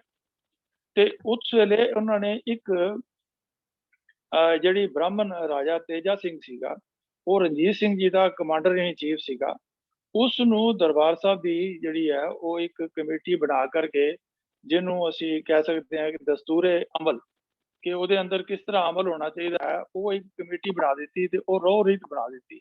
ਉਹ ਇੱਕ ਤਰੀਕਾ ਸੀਗਾ ਵੀ ਦਰਬਾਰ ਸਾਹਿਬ ਦੀ ਜਿਹੜੀ ਆਮਦਨ ਹੈ ਉਹ ਉਸ ਸਮੇਂ ਵੀ ਕਾਫੀ ਸੀਗੀ, ਤੇ ਉਹਨੂੰ ਕਿਵੇਂ ਰਾਗੀਆਂ ਦੇ ਵਿੱਚ, ਗ੍ਰੰਥੀਆਂ ਦੇ ਵਿੱਚ, ਧੂਪ ਦੇਣ ਵਾਲਿਆਂ ਦੇ ਤੇ ਹੋਰਾਂ ਦੇ ਵਿੱਚ ਕਿਵੇਂ ਵੰਡਣਾ ਹੈ, ਇਹ ਇੱਕ ਪੱਜ ਜਿਹਾ ਬਣਾਇਆ ਸੀ ਉਹਨਾਂ। ਅਸਲ 'ਚ ਉਹ ਇਹ ਪੈਸਾ ਜਿਹੜਾ ਹੈ ਉਹ ਜਿਹੜੇ ਦਰਬਾਰ ਸਾਹਿਬ ਦਾ ਦੂਸਰੀ ਜਗ੍ਹਾ ਦੇ ਉੱਪਰ ਦੇਣਾ ਚਾਹੁੰਦੇ ਸਨ। ਤੋ ਇਹ ਜਿਹੜਾ ਦਸਤੂਰੇ ਅਮਲ ਜਿਹੜਾ ਬਣਾਇਆ ਇਹਨਾਂ ਨੇ, ਉਸ ਦਸਤੂਰੇ ਅਮਲ ਦੇ ਵਿੱਚ ਇਹਨਾਂ ਨੇ ਜਿਵੇਂ ਦਰਬਾਰ ਸਾਹਿਬ ਦੇ ਅੰਦਰ ਕੁਝ 10-12 ਜਿਹੜੀਆਂ ਫੈਮਿਲੀ ਸੀਗੀਆਂ, ਉਹਨਾਂ ਨੇ ਉਸ ਜਗ੍ਹਾ ਦੇ ਉੱਪਰ ਇਹ ਉਦਾਸੀਆਂ ਦੀਆਂ ਹੀ ਸਰੀਆਂ ਖੁੱਲੀਆਂ ਸਨ, ਜਿਨ੍ਹਾਂ ਨੇ ਦਰਬਾਰ ਸਾਹਿਬ ਨੂੰ ਅੰਦਰ ਧੋਣ ਦੀ ਜਿਹੜੀ ਘਾਣ ਦੀ ਦੁੱਧ ਦੇ ਨਾਲ ਧੋਣ ਦੀ ਜਿਹੜੀ ਮਰਿਆਦਾ ਜਿਹੜੀ ਹੈ ਉਹਨੂੰ ਸ਼ੁਰੂ ਕੀਤੀ। ਤੋ ਹਾਲਾਂਕਿ ਉਸ ਵੇਲੇ ਕੱਚਾ ਫਰਸ਼ ਸੀਗਾ, ਲੇਕਿਨ ਮਹਾਰਾਜ ਰਣਜੀਤ ਸਿੰਘ ਨੇ ਅੰਦਰ ਦਾ ਥੜਾ ਜਿਹੜਾ ਹੈ ਉਹ ਪੱਕਾ ਸੰਗਮਰਮਰ ਲਗਾ ਕੇ ਪੱਕਾ ਕਰਾਤਾ ਸੀਗਾ। ਤੋ ਇਹ ਮਰਿਆਦਾ ਜਿਹੜੀਆਂ ਕਿ ਮਨਮਤ ਦੇ ਤਕਰੀਬਨ ਬ੍ਰਾਹਮਣੀ ਮਰਿਆਦਾ ਹਨ, ਇਹ ਉਸ ਵੇਲੇ ਹੀ ਜਿਹੜੀਆਂ ਉਹ ਸ਼ੁਰੂ ਹੋਈਆਂ। ਤੇ ਉਸ ਵੇਲੇ ਹੀ ਭੱਟਾਂ ਦੇ ਜਿਹੜੇ ਸਹੀ ਹਨ, ਹਰ ਬਾਕੀ ਸਭ ਜਗ੍ਹਾ ਦੇ ਉੱਪਰ ਜਿਸ ਵੇਲੇ ਮਹਾਰਾਜ ਦਾ ਸਰੂਪ ਆ ਜਾਂਦਾ, ਪ੍ਰਕਾਸ਼ ਹੋ ਜਾਂਦਾ, ਉਸ ਵੇਲੇ ਕੀਰਤਨ ਆਰੰਭ ਹੁੰਦਾ ਜਾਂ ਬਾਣੀ ਜਿਹੜੀ ਪੜ੍ਹੀ ਜਾਂਦੀ ਹੈ। ਲੇਕਿਨ ਇੱਥੇ ਇਹਨਾਂ ਨੇ ਉਲਟ ਜਿਹੜੀ ਮਰਿਆਦਾ ਹੈ ਉਹ ਇੱਥੇ ਜਿਹੜੀ ਚਾਲੂ ਕੀਤੀ ਹੈ। ਤੋ ਇਸ ਦਾ ਆਰੰਭ ਜਿਹੜਾ ਹੈ ਅਸੀਂ ਇੱਥੋਂ ਲੈਂਦੇ ਹਾਂ। ਬਾਕੀ ਜਿਹੜੀ ਦੂਸਰੀ ਗੱਲ ਹੈ ਕਿ ਇਹ ਜਿਹੜੇ ਸਵਈਏ ਇਹ ਕਿੰਨੇ ਪੜ੍ਹੇ ਜਾਂਦੇ ਹਨ। ਇਹ ਜਿਹੜੇ ਸਵਈਏ ਹਨ ਇਹ 16 ਸਵਈਏ ਮੈਂ ਸੁਣਨ ਦੀ ਕੋਸ਼ਿਸ਼ ਕੀਤੀ ਹੈ ਪਿਛਲੇ ਦਿਨਾਂ ਦੇ ਅੰਦਰ, ਤੇ 16 ਸਵਈਏ ਜਿਹੜੇ ਹਨ ਉਹ ਜ਼ਿਆਦਾਤਰ ਜਿਹੜੇ ਸਵਈਏ ਹਨ ਉਹ ਚੌਥੇ ਪਾਤਸ਼ਾਹ ਨਾਲ ਰਿਲੇਟਡ ਜਿਹੜੇ ਹਨ ਉਹ ਸਵਈਏ ਜਿਹੜੇ ਹਨ ਉਹ ਪੜ੍ਹੇ ਜਾਂਦੇ ਹਨ। ਤੇ ਇਹ ਸਵਈਏ ਪੜ੍ਹਨ ਵਾਲੇ ਜਿਹੜੇ ਹੁਣ ਦੇ ਮੌਜੂਦਾ ਬੰਦੇ ਹਨ, ਇਹ ਕੋਈ ਕਿਸੇ ਵੀ ਜਿਹੜੇ ਭੱਟਾਂ ਦੀ ਵੰਸ਼ ਵਿੱਚੋਂ ਨਹੀਂ ਹਨ, ਇਹ ਕੋਈ ਗੁਰਸਿੱਖ ਪ੍ਰੇਮੀ ਹਨ ਜਿਹੜੇ ਕਿ ਇਹ ਭੱਟਾਂ ਦੇ ਸਵਈਏ ਜਿਹੜੇ ਪੜ੍ਹਦੇ ਹਨ। ਔਰ ਮੇਰੇ ਖਿਆਲ ਕਿ ਇਹ ਇਸ ਤੋਂ ਗੱਲ ਕਲੀਅਰ ਹੋ ਗਈ ਹੋਏਗੀ ਕਿ ਬਾਕੀ ਜਿੱਥੇ ਦੂਸਰੇ ਤਖਤ ਹਨ ਉਹਨਾਂ ਬਾਰੇ ਕੋਈ ਐਸੀ ਇਨਫੋਰਮੇਸ਼ਨ ਨਹੀਂ ਹੈ ਸਾਡੇ ਕੋਲ ਕਿ ਉੱਥੇ ਸਵਈਏ ਪੜ੍ਹੇ ਜਾਂਦੇ ਹਨ ਜਾਂ ਨਹੀਂ ਪੜ੍ਹੇ ਜਾਂਦੇ, ਲੇਕਿਨ ਦਰਬਾਰ ਸਾਹਿਬ ਅੰਦਰ ਪੜ੍ਹੇ ਜਾਂਦੇ ਹਨ ਔਰ ਹੁਣ ਮੌਜੂਦਾ ਗੁਰਸਿੱਖਾਂ ਵੱਲੋਂ ਪੜ੍ਹੇ ਜਾਂਦੇ ਹਨ। 16 ਸਵਈਏ ਜਿਹੜੇ ਹਨ ਉਹ ਤਕਰੀਬਨ ਰੋਜ਼ ਜਿਨ੍ਹਾਂ ਦੇ ਚੌਥੇ ਮਹੱਲੇ ਪਾਤਸ਼ਾਹ ਦੇ ਜਿਹੜੇ ਸਵਈਏ ਹੁੰਦੇ ਹਨ ਉਹ ਪੜ੍ਹੇ ਜਾਂਦੇ ਹਨ। ਉਹ ਭੁੱਲ ਚੁੱਕ ਦੀ ਖਿਮਾ, ਕੋਈ ਹੋਰ ਇਹਦੇ 'ਚ ਵਾਧਾ ਕਰਨਾ ਚਾਹੇ ਤੇ ਬੜੀ ਖੁਸ਼ੀ ਦੀ ਗੱਲ ਹੋਏਗੀ। ਵਾਹਿਗੁਰੂ ਜੀ ਕਾ ਖਾਲਸਾ, ਵਾਹਿਗੁਰੂ ਜੀ ਕੀ ਫਤਿਹ। ਬੜੀ ਮਿਹਨਤ ਨਾਲ ਵੀਰ ਤੇਜਿੰਦਰ ਸਿੰਘ ਜੀ ਨੇ ਇਸ ਸਵਾਲ ਦਾ ਜਵਾਬ ਜਿਹੜਾ ਹੈ ਉਹ ਸਾਡੇ ਨਾਲ ਸਾਂਝਾ ਕੀਤਾ, ਤਿਆਰੀ ਕੀਤੀ ਹੈ।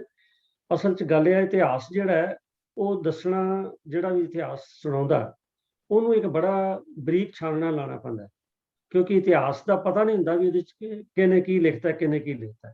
ਇਸ ਲਈ ਬੜੀ ਦਿਵ ਦ੍ਰਿਸ਼ਟੀ ਦੇ ਨਾਲ ਇਤਿਹਾਸ ਨੂੰ ਵਾਚਣਾ ਤੇ ਫਿਰ ਸੰਗਤ ਨੂੰ ਦੱਸਣਾ ਇਹ ਇੱਕ ਕਾਫੀ ਮੁਸ਼ਕਲ ਕੰਮ ਹੈ ਆਮ ਲੈਕਚਰ ਕਰਨਾ।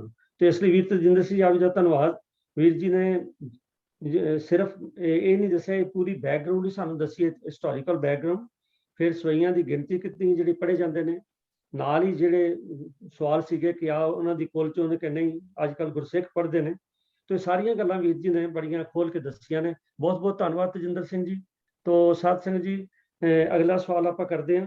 ਤੇ ਕਬੀਰ ਸਾਹਿਬ ਜੀ ਦੇ ਜਿਹੜੇ ਸ਼ਲੋਕ ਨੇ ਉਹਨਾਂ 'ਚ ਇੱਕ ਸ਼ਲੋਕ ਹੈ, ਕਬੀਰ ਸਤੀ ਪੁਕਾਰੇ ਚਿਹਚੜੀ ਸੁਨਹੋ ਬੀਰ ਮਸਾਨ।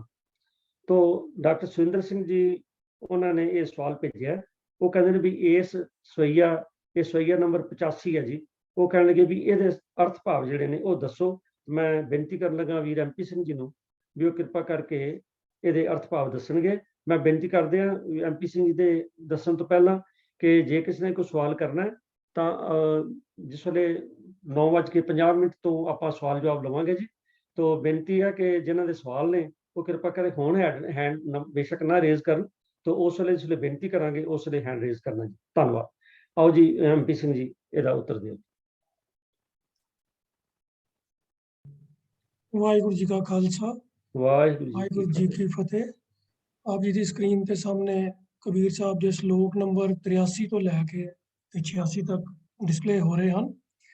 जिस श्लोक के बारे प्रश्न आया है वो श्लोक नंबर 85 है, लेकिन भगत कबीर जी के भी और भगत शेख फरीद जी के भी श्लोकों के विचार के बारे विच प्रोफैसर साहब सिंह जी ने यह गल बड़े जोर दे के समझाई है कि ये श्लोकों के अर्थ इको इकल्ले वखरे वखरे करके अगर समझने का यतन करांगे तो इन्हां दे भावार्थ समझने च मुश्किल आती है।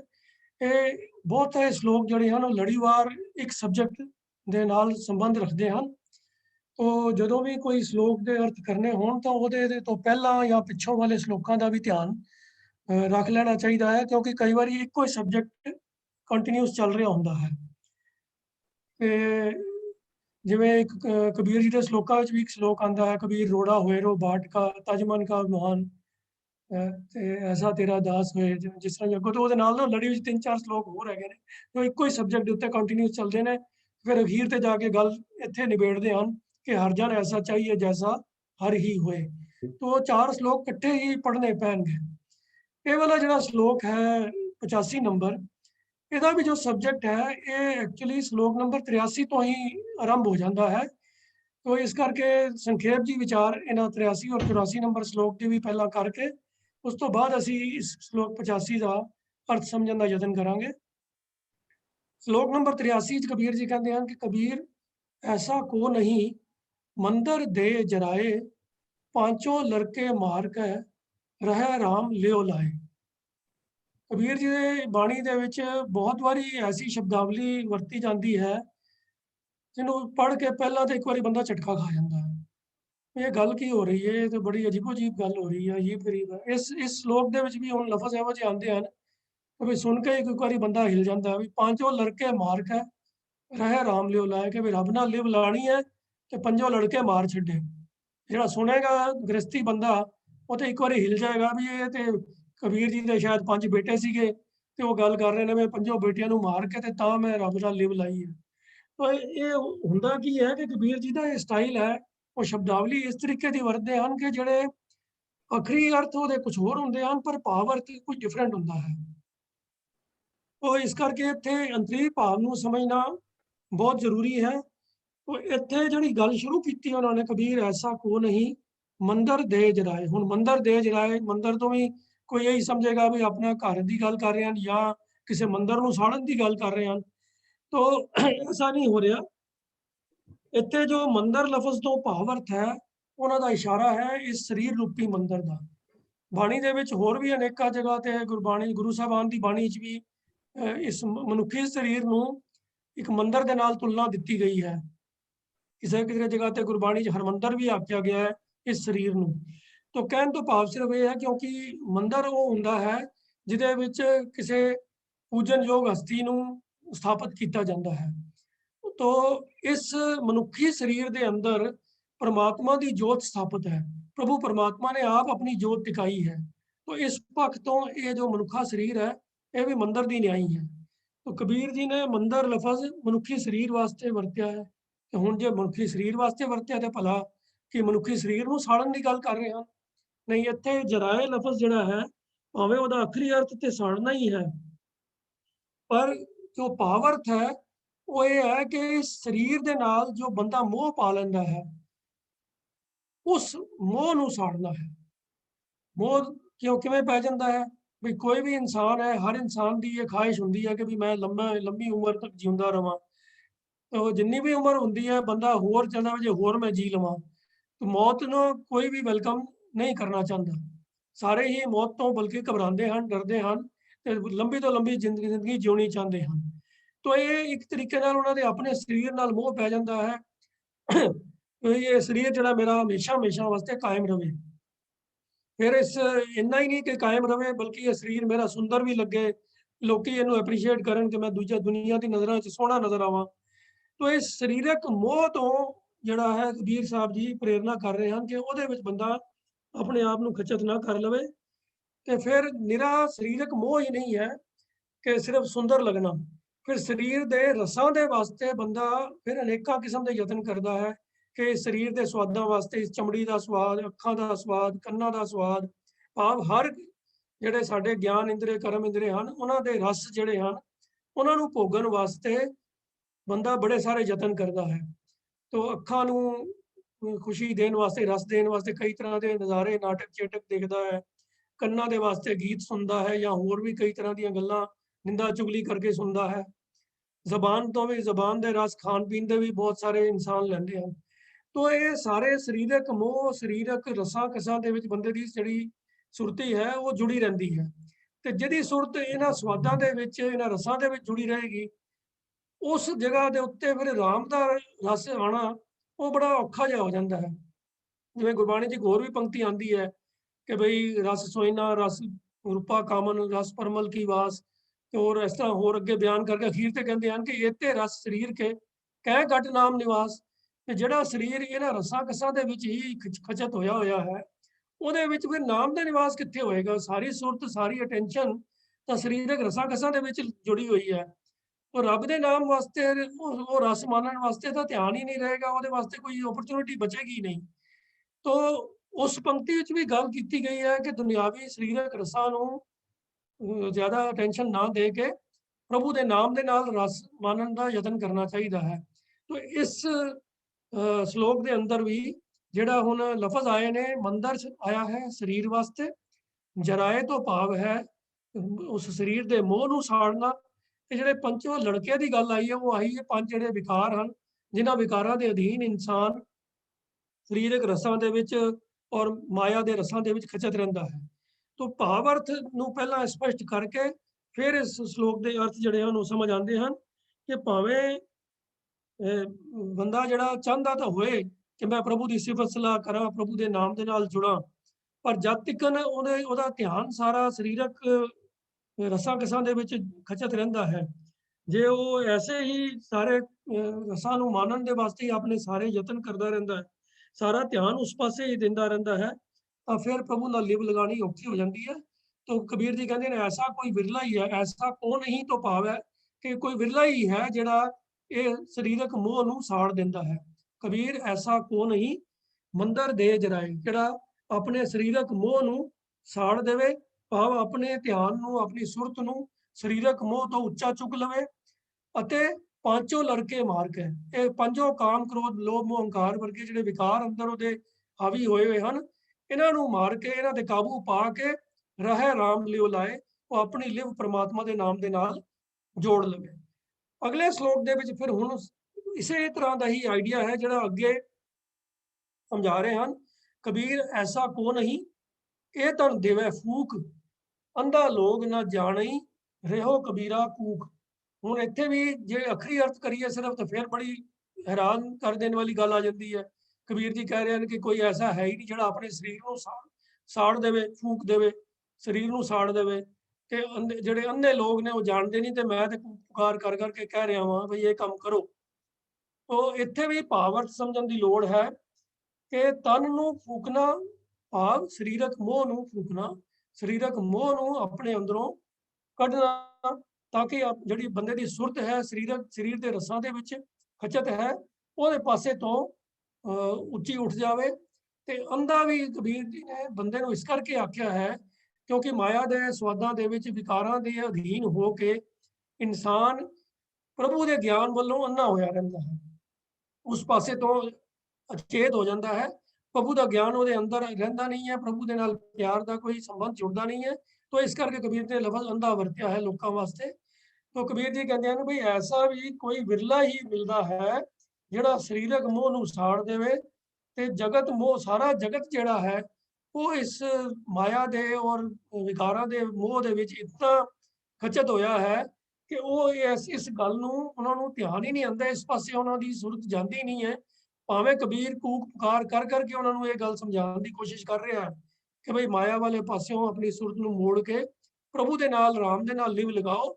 ਪਰ ਦੁਨੀਆ ਦੇ ਵਿੱਚ ਕੋਈ ਵਿਰਲਾ ਹੀ ਹੈ ਜਿਹੜਾ ਇਸ ਪਾਸੇ ਧਿਆਨ ਦਿੰਦਾ ਹੈ। ਬਹੁਤੇ ਲੋਕ ਇਸ ਪੱਖ ਤੋਂ ਅਗਿਆਨ ਹਨ, ਮਾਨੋ ਅੰਨੇ ਹਨ ਇਸ ਗਿਆਨ ਦੇ ਪੱਖ ਤੋਂ। ਇਹ ਦੋ ਸ਼ਲੋਕਾਂ ਦੇ ਨਾਲ ਲੜੀ ਚ ਅੱਗੋਂ ਫਿਰ ਜੋੜ ਕੇ ਜੋ ਗੱਲ ਕਰਦੇ ਹਨ, ਉਹ ਤੀਜੇ ਸ਼ਲੋਕ ਵਿੱਚ ਕਹਿੰਦੇ ਹਨ ਕਿ ਕਬੀਰ ਸਤੀ ਪੁਕਾਰੈ ਚੇ ਚੜੀ, ਸੁਨ ਹੋ ਬੀਰ ਮਸਾਨ, ਲੋਗ ਸਬਾਇਆ ਚਲ ਗਇਓ, ਹਮ ਤੁਮ ਕਾਮ ਨਿਦਾਨ। ਸਤੀ ਦੇ ਤਾਂ ਸਾਰੇ ਜਿਵੇਂ ਜਾਣਦੇ ਹੀ ਹੋ ਕਿ ਵੀ ਪੁਰਾਣੇ ਜ਼ਮਾਨੇ ਦੇ ਵਿੱਚ ਇਹ ਬੜੀ ਪ੍ਰਚਲਿਤ ਰਸਮ ਹੁੰਦੀ ਸੀਗੀ ਕਿ ਜਿਸ ਇਸਤਰੀ ਦਾ ਪਤੀ ਮਰ ਜਾਂਦਾ ਸੀਗਾ ਤੇ ਉਹ ਇਸਤਰੀ ਕਈ ਵਾਰੀ ਤਾਂ ਆਪਣੀ ਮਰਜ਼ੀ ਦੇ ਨਾਲ ਹੀ ਤੇ ਕਈ ਵਾਰੀ ਸਮਾਜਕ ਪ੍ਰੈਸ਼ਰ ਦੇ ਅਧੀਨ ਹੋ ਕੇ ਲੋਕਾਂ ਦੇ ਆਪਣੇ ਰਿਸ਼ਤੇਦਾਰਾਂ ਦੇ ਜਾਂ ਆਸ ਪੜੋਸ ਦੇ ਪ੍ਰਭਾਵ ਦੇ ਵਿੱਚ ਉਹਨਾਂ ਦੇ ਪ੍ਰੈਸ਼ਰ ਦੇ ਵਿੱਚ ਆ ਕੇ ਉਹ ਪਤੀ ਦੀ ਚਿਖਾ ਦੇ ਉੱਤੇ ਹੀ ਸੜ ਕੇ ਨਾਲ ਹੀ ਮਰ ਜਾਂਦੀ ਸੀ ਤੇ ਉਹਨੂੰ ਸਤੀ ਹੋਣਾ ਕਿਹਾ ਜਾਂਦਾ ਸੀਗਾ। ਭਾਵੇਂ ਇਸ ਪ੍ਰਥਾ ਜਿਹੜੀ ਹੈ ਸਮਾਜਿਕ ਤੌਰ ਦੇ ਉੱਤੇ ਬਹੁਤ ਹੀ ਮਾੜੀ ਪ੍ਰਥਾ ਸੀਗੀ ਔਰ ਗੁਰੂ ਅਮਰਦਾਸ ਪਾਤਸ਼ਾਹ ਨੇ ਆਪਣੇ ਸਮੇਂ ਦੇ ਅੰਦਰ ਇਸ ਪ੍ਰਥਾ ਨੂੰ ਖਤਮ ਕਰਨ ਦੇ ਵਿੱਚ ਬਹੁਤ ਐਫਰਟ ਕੀਤਾ, ਲੋਕਾਂ ਦੇ ਵਿੱਚ ਬਹੁਤ ਇਸ ਗੱਲ ਦਾ ਪ੍ਰਚਾਰ ਕੀਤਾ ਔਰ ਸਤੀ ਪ੍ਰਥਾ ਦੇ ਨੂੰ ਬੰਦ ਕਰਨ ਦੀ ਕੋਸ਼ਿਸ਼ ਵੀ ਕੀਤੀ। ਅੱਜ ਦੇ ਜ਼ਮਾਨੇ 'ਚ ਵੀ ਭਾਵੇਂ ਅੱਜ ਦੀਆਂ ਸਰਕਾਰਾਂ ਵੀ ਇਸ ਪ੍ਰਥਾ ਦੇ ਖਿਲਾਫ ਜਿਹੜੇ ਹਨ ਗੱਲਾਂ ਕਰਦੇ ਹਨ, ਕਾਨੂੰਨ ਵੀ ਬਣਾਉਂਦੇ ਹਨ, ਪਰ ਇੰਪਲੀਮੈਂਟੇਸ਼ਨ ਵਿੱਚ ਅਜੇ ਵੀ ਇਹ ਪ੍ਰਥਾ ਕਿਸੇ ਇਲਾਕੇ 'ਚ ਅਜੇ ਵੀ ਚੱਲਦੀ ਆ ਰਹੀ ਹੈ ਕਿਉਂਕਿ ਪੁਰਾਣੀਆਂ ਜਿਹੜੀਆਂ ਮਰਿਆਦਾਵਾਂ ਨੇ, ਪੁਰਾਣੇ ਵਿਚਾਰ ਨੇ, ਬਹੁਤ ਔਖੇ ਤਰ੍ਹਾਂ ਲੋਕਾਂ ਦੇ ਮਨਾਂ 'ਚੋਂ ਨਿਕਲਦੇ ਨੇ ਤੇ ਅਜੇ ਵੀ ਪਿੰਡਾਂ ਥਾਵਾਂ ਤੇ ਕਈ ਅਨਪੜ੍ਹ ਇਲਾਕਿਆਂ 'ਚ ਅਜੇ ਵੀ ਸਤੀ ਦੀ ਪ੍ਰਥਾ ਕਿਤੇ ਸੁਣਨ ਨੂੰ ਮਿਲ ਜਾਂਦੀ ਹੈ। ਤੋ ਇਹ ਸਤੀ ਜਿਹੜੀ ਸੀ ਭਾਵੇਂ ਹੈ ਮਾੜੀ ਰਸਮ ਸੀਗੀ, ਬਹੁਤ ਗਲਤ ਕੰਮ ਸੀਗਾ ਕਿ ਵੀ ਇਸਤਰੀ ਨੂੰ ਮਜਬੂਰ ਕੀਤਾ ਜਾਂਦਾ ਸੀਗਾ ਕਿ ਵੀ ਪਤੀ ਦੀ ਮੌਤ ਹੋ ਗਈ ਹੈ ਤੇ ਤੂੰ ਵੀ ਨਾਲ ਹੀ ਮਰ ਜਾ। ਪਰ ਜਿਹੜੀ ਵੀ ਇਹ ਕੰਮ ਕਰਦੀ ਸੀ, ਕੰਮ ਉਹ ਹੈ ਬੜੀ ਹਿੰਮਤ ਵਾਲਾ ਸੀ, ਸੌਖੀ ਗੱਲ ਨਹੀਂ ਹੈ ਜਿਉਂਦੇ ਜੀ ਆਪਣੇ ਆਪ ਨੂੰ ਆਪ ਹੀ ਅੱਗ ਦੇ ਵਿੱਚ ਸਾੜ ਲੈਣਾ। ਤੋ ਜਿਹੜੀ ਉਹ ਹਿੰਮਤ ਹੈ ਕਬੀਰ ਜੀ ਨੇ ਉਸ ਹਿੰਮਤ ਦੀ ਜੋ ਇੱਕ ਕਮ ਸੇ ਕਮ ਉਹ ਹਿੰਮਤ ਕਰਨ ਵਾਲਾ ਜਿਹੜਾ ਇੱਕ ਪੋਜ਼ਿਟਿਵ ਉਹਦੇ ਵਿੱਚ ਪੁਆਇੰਟ ਹੈਗਾ ਵੇ, ਉਸ ਸਟਰੈਂਥ ਨੂੰ ਕਬੀਰ ਜੀ ਨੇ ਇੱਕ ਮਿਸਾਲ ਦੇ ਤੌਰ ਦੇ ਉੱਤੇ ਵਰਤਿਆ ਹੈ। ਹੁਣ ਜ਼ਰੂਰੀ ਨਹੀਂ ਹੁੰਦਾ ਕਿ ਜਿਹੜੀ ਚੀਜ਼ ਮਿਸਾਲ ਵਾਸਤੇ ਵਰਤੀ ਜਾਵੇ ਉਹ ਜ਼ਰੂਰ ਕੋਈ ਬੰਦਾ ਉਸ ਨੂੰ ਅਪਰੂਵ ਹੀ ਕਰ ਰਿਹਾ ਹੈ, ਉਹਨੂੰ ਰਿਕਮੈਂਡ ਕਰ ਰਿਹਾ ਹੈ।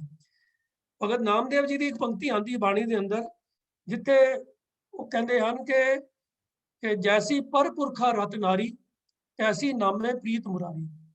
ਆਖੇ ਜਿਵੇਂ ਪਰਾਏ ਪੁਰਸ਼ ਦੇ ਨਾਲ ਕਿਸੇ ਇਸਤਰੀ ਦਾ ਪਿਆਰ ਪਿਆ ਹੋਵੇ, ਜਿੰਨਾ ਸਟਰੋਂਗ ਉਹ ਪਿਆਰ ਹੈ ਨਾ ਨਾਮਦੇਵ ਦੀ ਰੱਬ ਦੇ ਨਾਲ ਉਨੀ ਸਟਰੋਂਗ ਪ੍ਰੀਤ ਹੈ। ਤਾਂ ਨਾਮਦੇਵ ਜੀ ਨੇ ਕੇਵਲ ਇੱਕ ਆਪਣੇ ਸਟਰੈਂਥ ਆਫ ਇਮੋਸ਼ਨ ਦੀ ਗੱਲ ਕੀਤੀ ਹੈ ਕਿ ਮੇਰਾ ਕਿੰਨਾ ਸਟਰੋਂਗ ਪ੍ਰਭੂ ਦੇ ਨਾਲ ਅਟੈਚਮੈਂਟ ਹੈ, ਮੇਰਾ ਕਿੰਨਾ ਦ੍ਰਿੜਤਾ ਨਾਲ ਪ੍ਰਭੂ ਦੇ ਨਾਲ ਮੇਰਾ ਪਿਆਰ ਹੈ। ਉਸ ਦ੍ਰਿੜਤਾ ਦਾ ਅੰਦਾਜ਼ਾ ਦੇਣ ਵਾਸਤੇ ਉਹਨਾਂ ਨੇ ਮਿਸਾਲ ਲੈ ਲਿੱਤੀ ਹੈ ਪਰ ਪੁਰਖਾ ਰਤ ਨਾਰੀ। ਵੀ ਪਰਾਏ ਪੁਰਸ਼ ਨਾਲ ਜਿਹੜੀ ਇਸਤਰੀ ਨੂੰ ਪਿਆਰ ਹੁੰਦਾ ਹੈ ਨਾ, ਉਹ ਭਾਵੇਂ ਹੈ ਤੇ ਗਲਤ ਕੰਮ ਹੈ, ਧੋਖਾ ਕਰ ਰਹੀ ਹੈ ਆਪਣੇ ਪਤੀ ਦੇ ਨਾਲ, ਸਮਾਜ ਦੇ ਮਰਿਆਦਾ ਦੇ ਉਲਟ ਕੰਮ ਕਰ ਰਹੀ ਹੈ, ਪਰ ਹੁੰਦੀ ਉਹ ਬੜੀ ਦਲੇਰ ਹੈ ਔਰ ਉਹਦੀ ਜਿਹੜੀ ਕਮਿਟਮੈਂਟ ਹੁੰਦੀ ਹੈ ਬੜੀ ਜ਼ਬਰਦਸਤ ਹੁੰਦੀ ਹੈਗੀ ਹੈ। ਕਈ ਤਰ੍ਹਾਂ ਦੇ ਧੋਖੇ ਫਰੇਬ ਛਲ ਫਰੇਬ ਕਰਦੀ ਹੈ, ਲੋਕਾਂ ਦੀ ਅੱਖਾਂ 'ਚ ਇਕੱਠਾ ਪਾਉਂਦੀ ਹੈ ਤੇ ਜਿਹੜੇ ਆਪਣੇ ਪ੍ਰੇਮੀ ਨੂੰ ਜਾ ਕੇ ਮਿਲਦੀ ਹੈ ਉਹ ਸਮਾਜ ਤੋਂ ਦੀ ਨਜ਼ਰਾਂ ਤੋਂ ਬਚ ਕੇ ਕੰਮ ਕਰਦੀ ਹੈ। ਉਹ ਜਿਹੜੀ ਸਟਰੈਂਥ ਆਫ ਇਮੋਸ਼ਨ ਹੈ ਉਹ ਜਿਹੜੀ ਹੈ ਉਹ ਮਤਲਬ ਉਸ ਨੂੰ ਤਾਂ ਐਕਸੈਪਟ ਕਰਨਾ ਹੀ ਪਏਗਾ ਵੀ ਉਹਦੇ ਅੰਦਰ ਉਹ ਭਾਵਨਾ ਬੜੀ ਸਟਰੋਂਗ ਹੁੰਦੀ ਹੈ। ਤਾਂ ਨਾਮਦੇਵ ਜੀ ਨੇ ਉਸ ਸਟਰੋਂਗ ਭਾਵਨਾ ਦੀ ਐਗਜ਼ਾਮਪਲ ਨੂੰ ਵਰਤ ਕੇ ਤੇ ਗੱਲ ਕੀਤੀ ਕਿ ਐਸੀ ਨਾਮੇ ਪ੍ਰੀਤ ਮੁਰਾਰੀ। ਇਹਦਾ ਇਹ ਭਾਵ ਨਹੀਂ ਹੈ ਵੀ ਉਹਨਾਂ ਨੇ ਅਪਰੂਵ ਕੀਤਾ ਹੈ ਕਿ ਵੀ ਪਰਾਏ ਪੁਰਖ ਨਾਲ ਸੰਬੰਧ ਰੱਖਣੇ ਚਾਹੀਦੇ ਹਨ।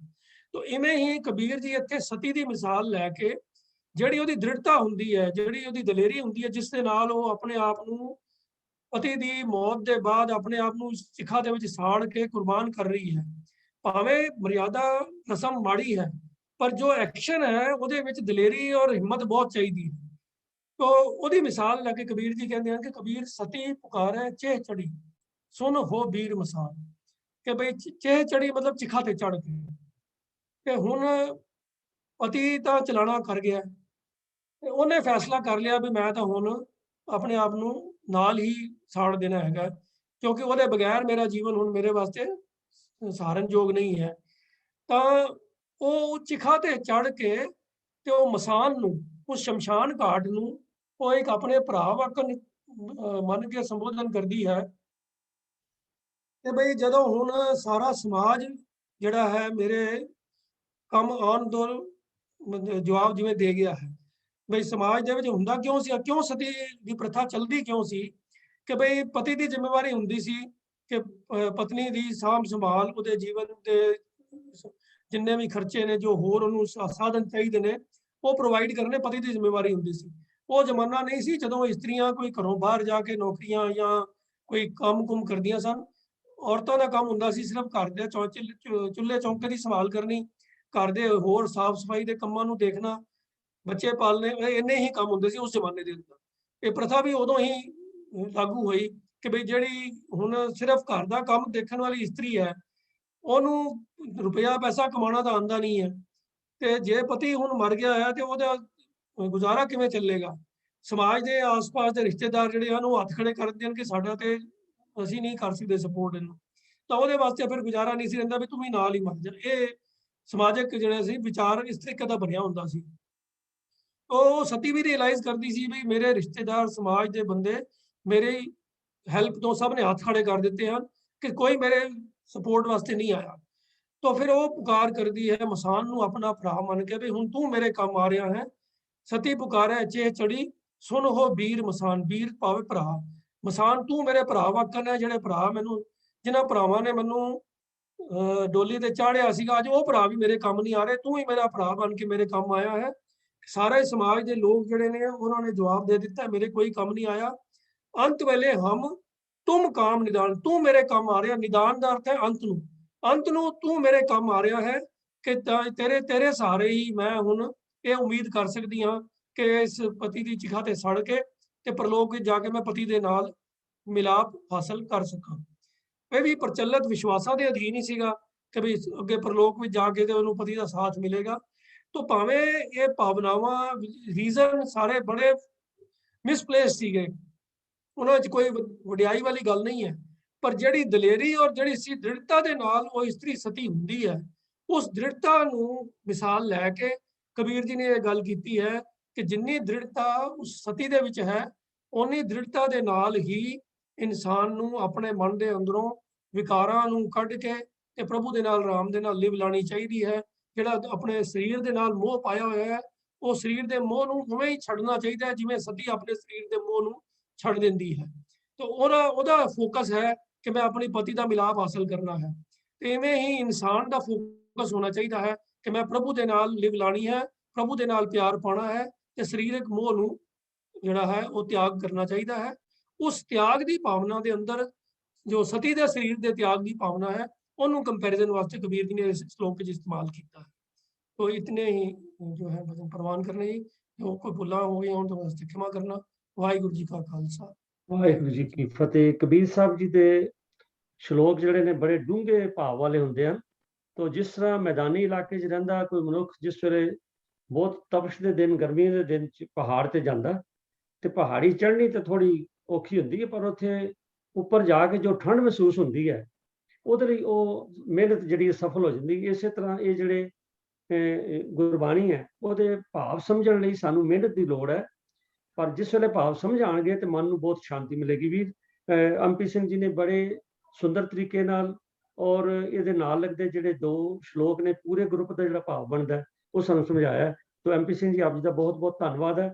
तो साध संगत जी समा हो गया, ਜਿਹੜੇ क्वेश्चन रह गए ने कोई उन्होंने मैं बेनती उन्होंने मैं माफ़ी मंगदा उन्होंने कोलों और बेनती करांगा कि वो अगले हफ्ते मेरे वीर ਜਿਹੜੇ ने पैनल मैंबर उन्होंने आप प्रायोरिटी ते ले लवांगे। तो ਜਿਹੜੇ रह गए ने सवाल उन्होंने सवाल भेजने वाले पासों खिमा और अज की ये जिम्मेवारी निभाते हैं सारे मैंबरस ਜਿਹੜੇ ने उन्होंने कोलों हो सकता है कोई वध घट गलती अगे पिछे हो गई भी वो खिमा मंगदा और आप सब नूं बेनती करदा भी कृपा करके इस तरह वध तो वध संगतां जुड़ते रहो और तुहाडे जुड़न दे नाल सानूं उत्साह मिलदा और तुहाडे जिहड़े भेजे सवाल ने उन्हां चों सानूं अगे होर क्रियासिटी वधदी है, उन्हां दे उत्तर लभण लई वो सानूं भी बड़े लाभदायक ने। और मैं आस करदा कि जिहड़े मेरे वीरां ने अज उत्तर दिते ने वो संगत लई भी लाभदायक होणगे। तो एक बारी फिर सब पासों खिमा मंगदा होया फतेह सांझी करांगे जी। वाहिगुरू जी का खालसा, वाहिगुरू जी की फतेह।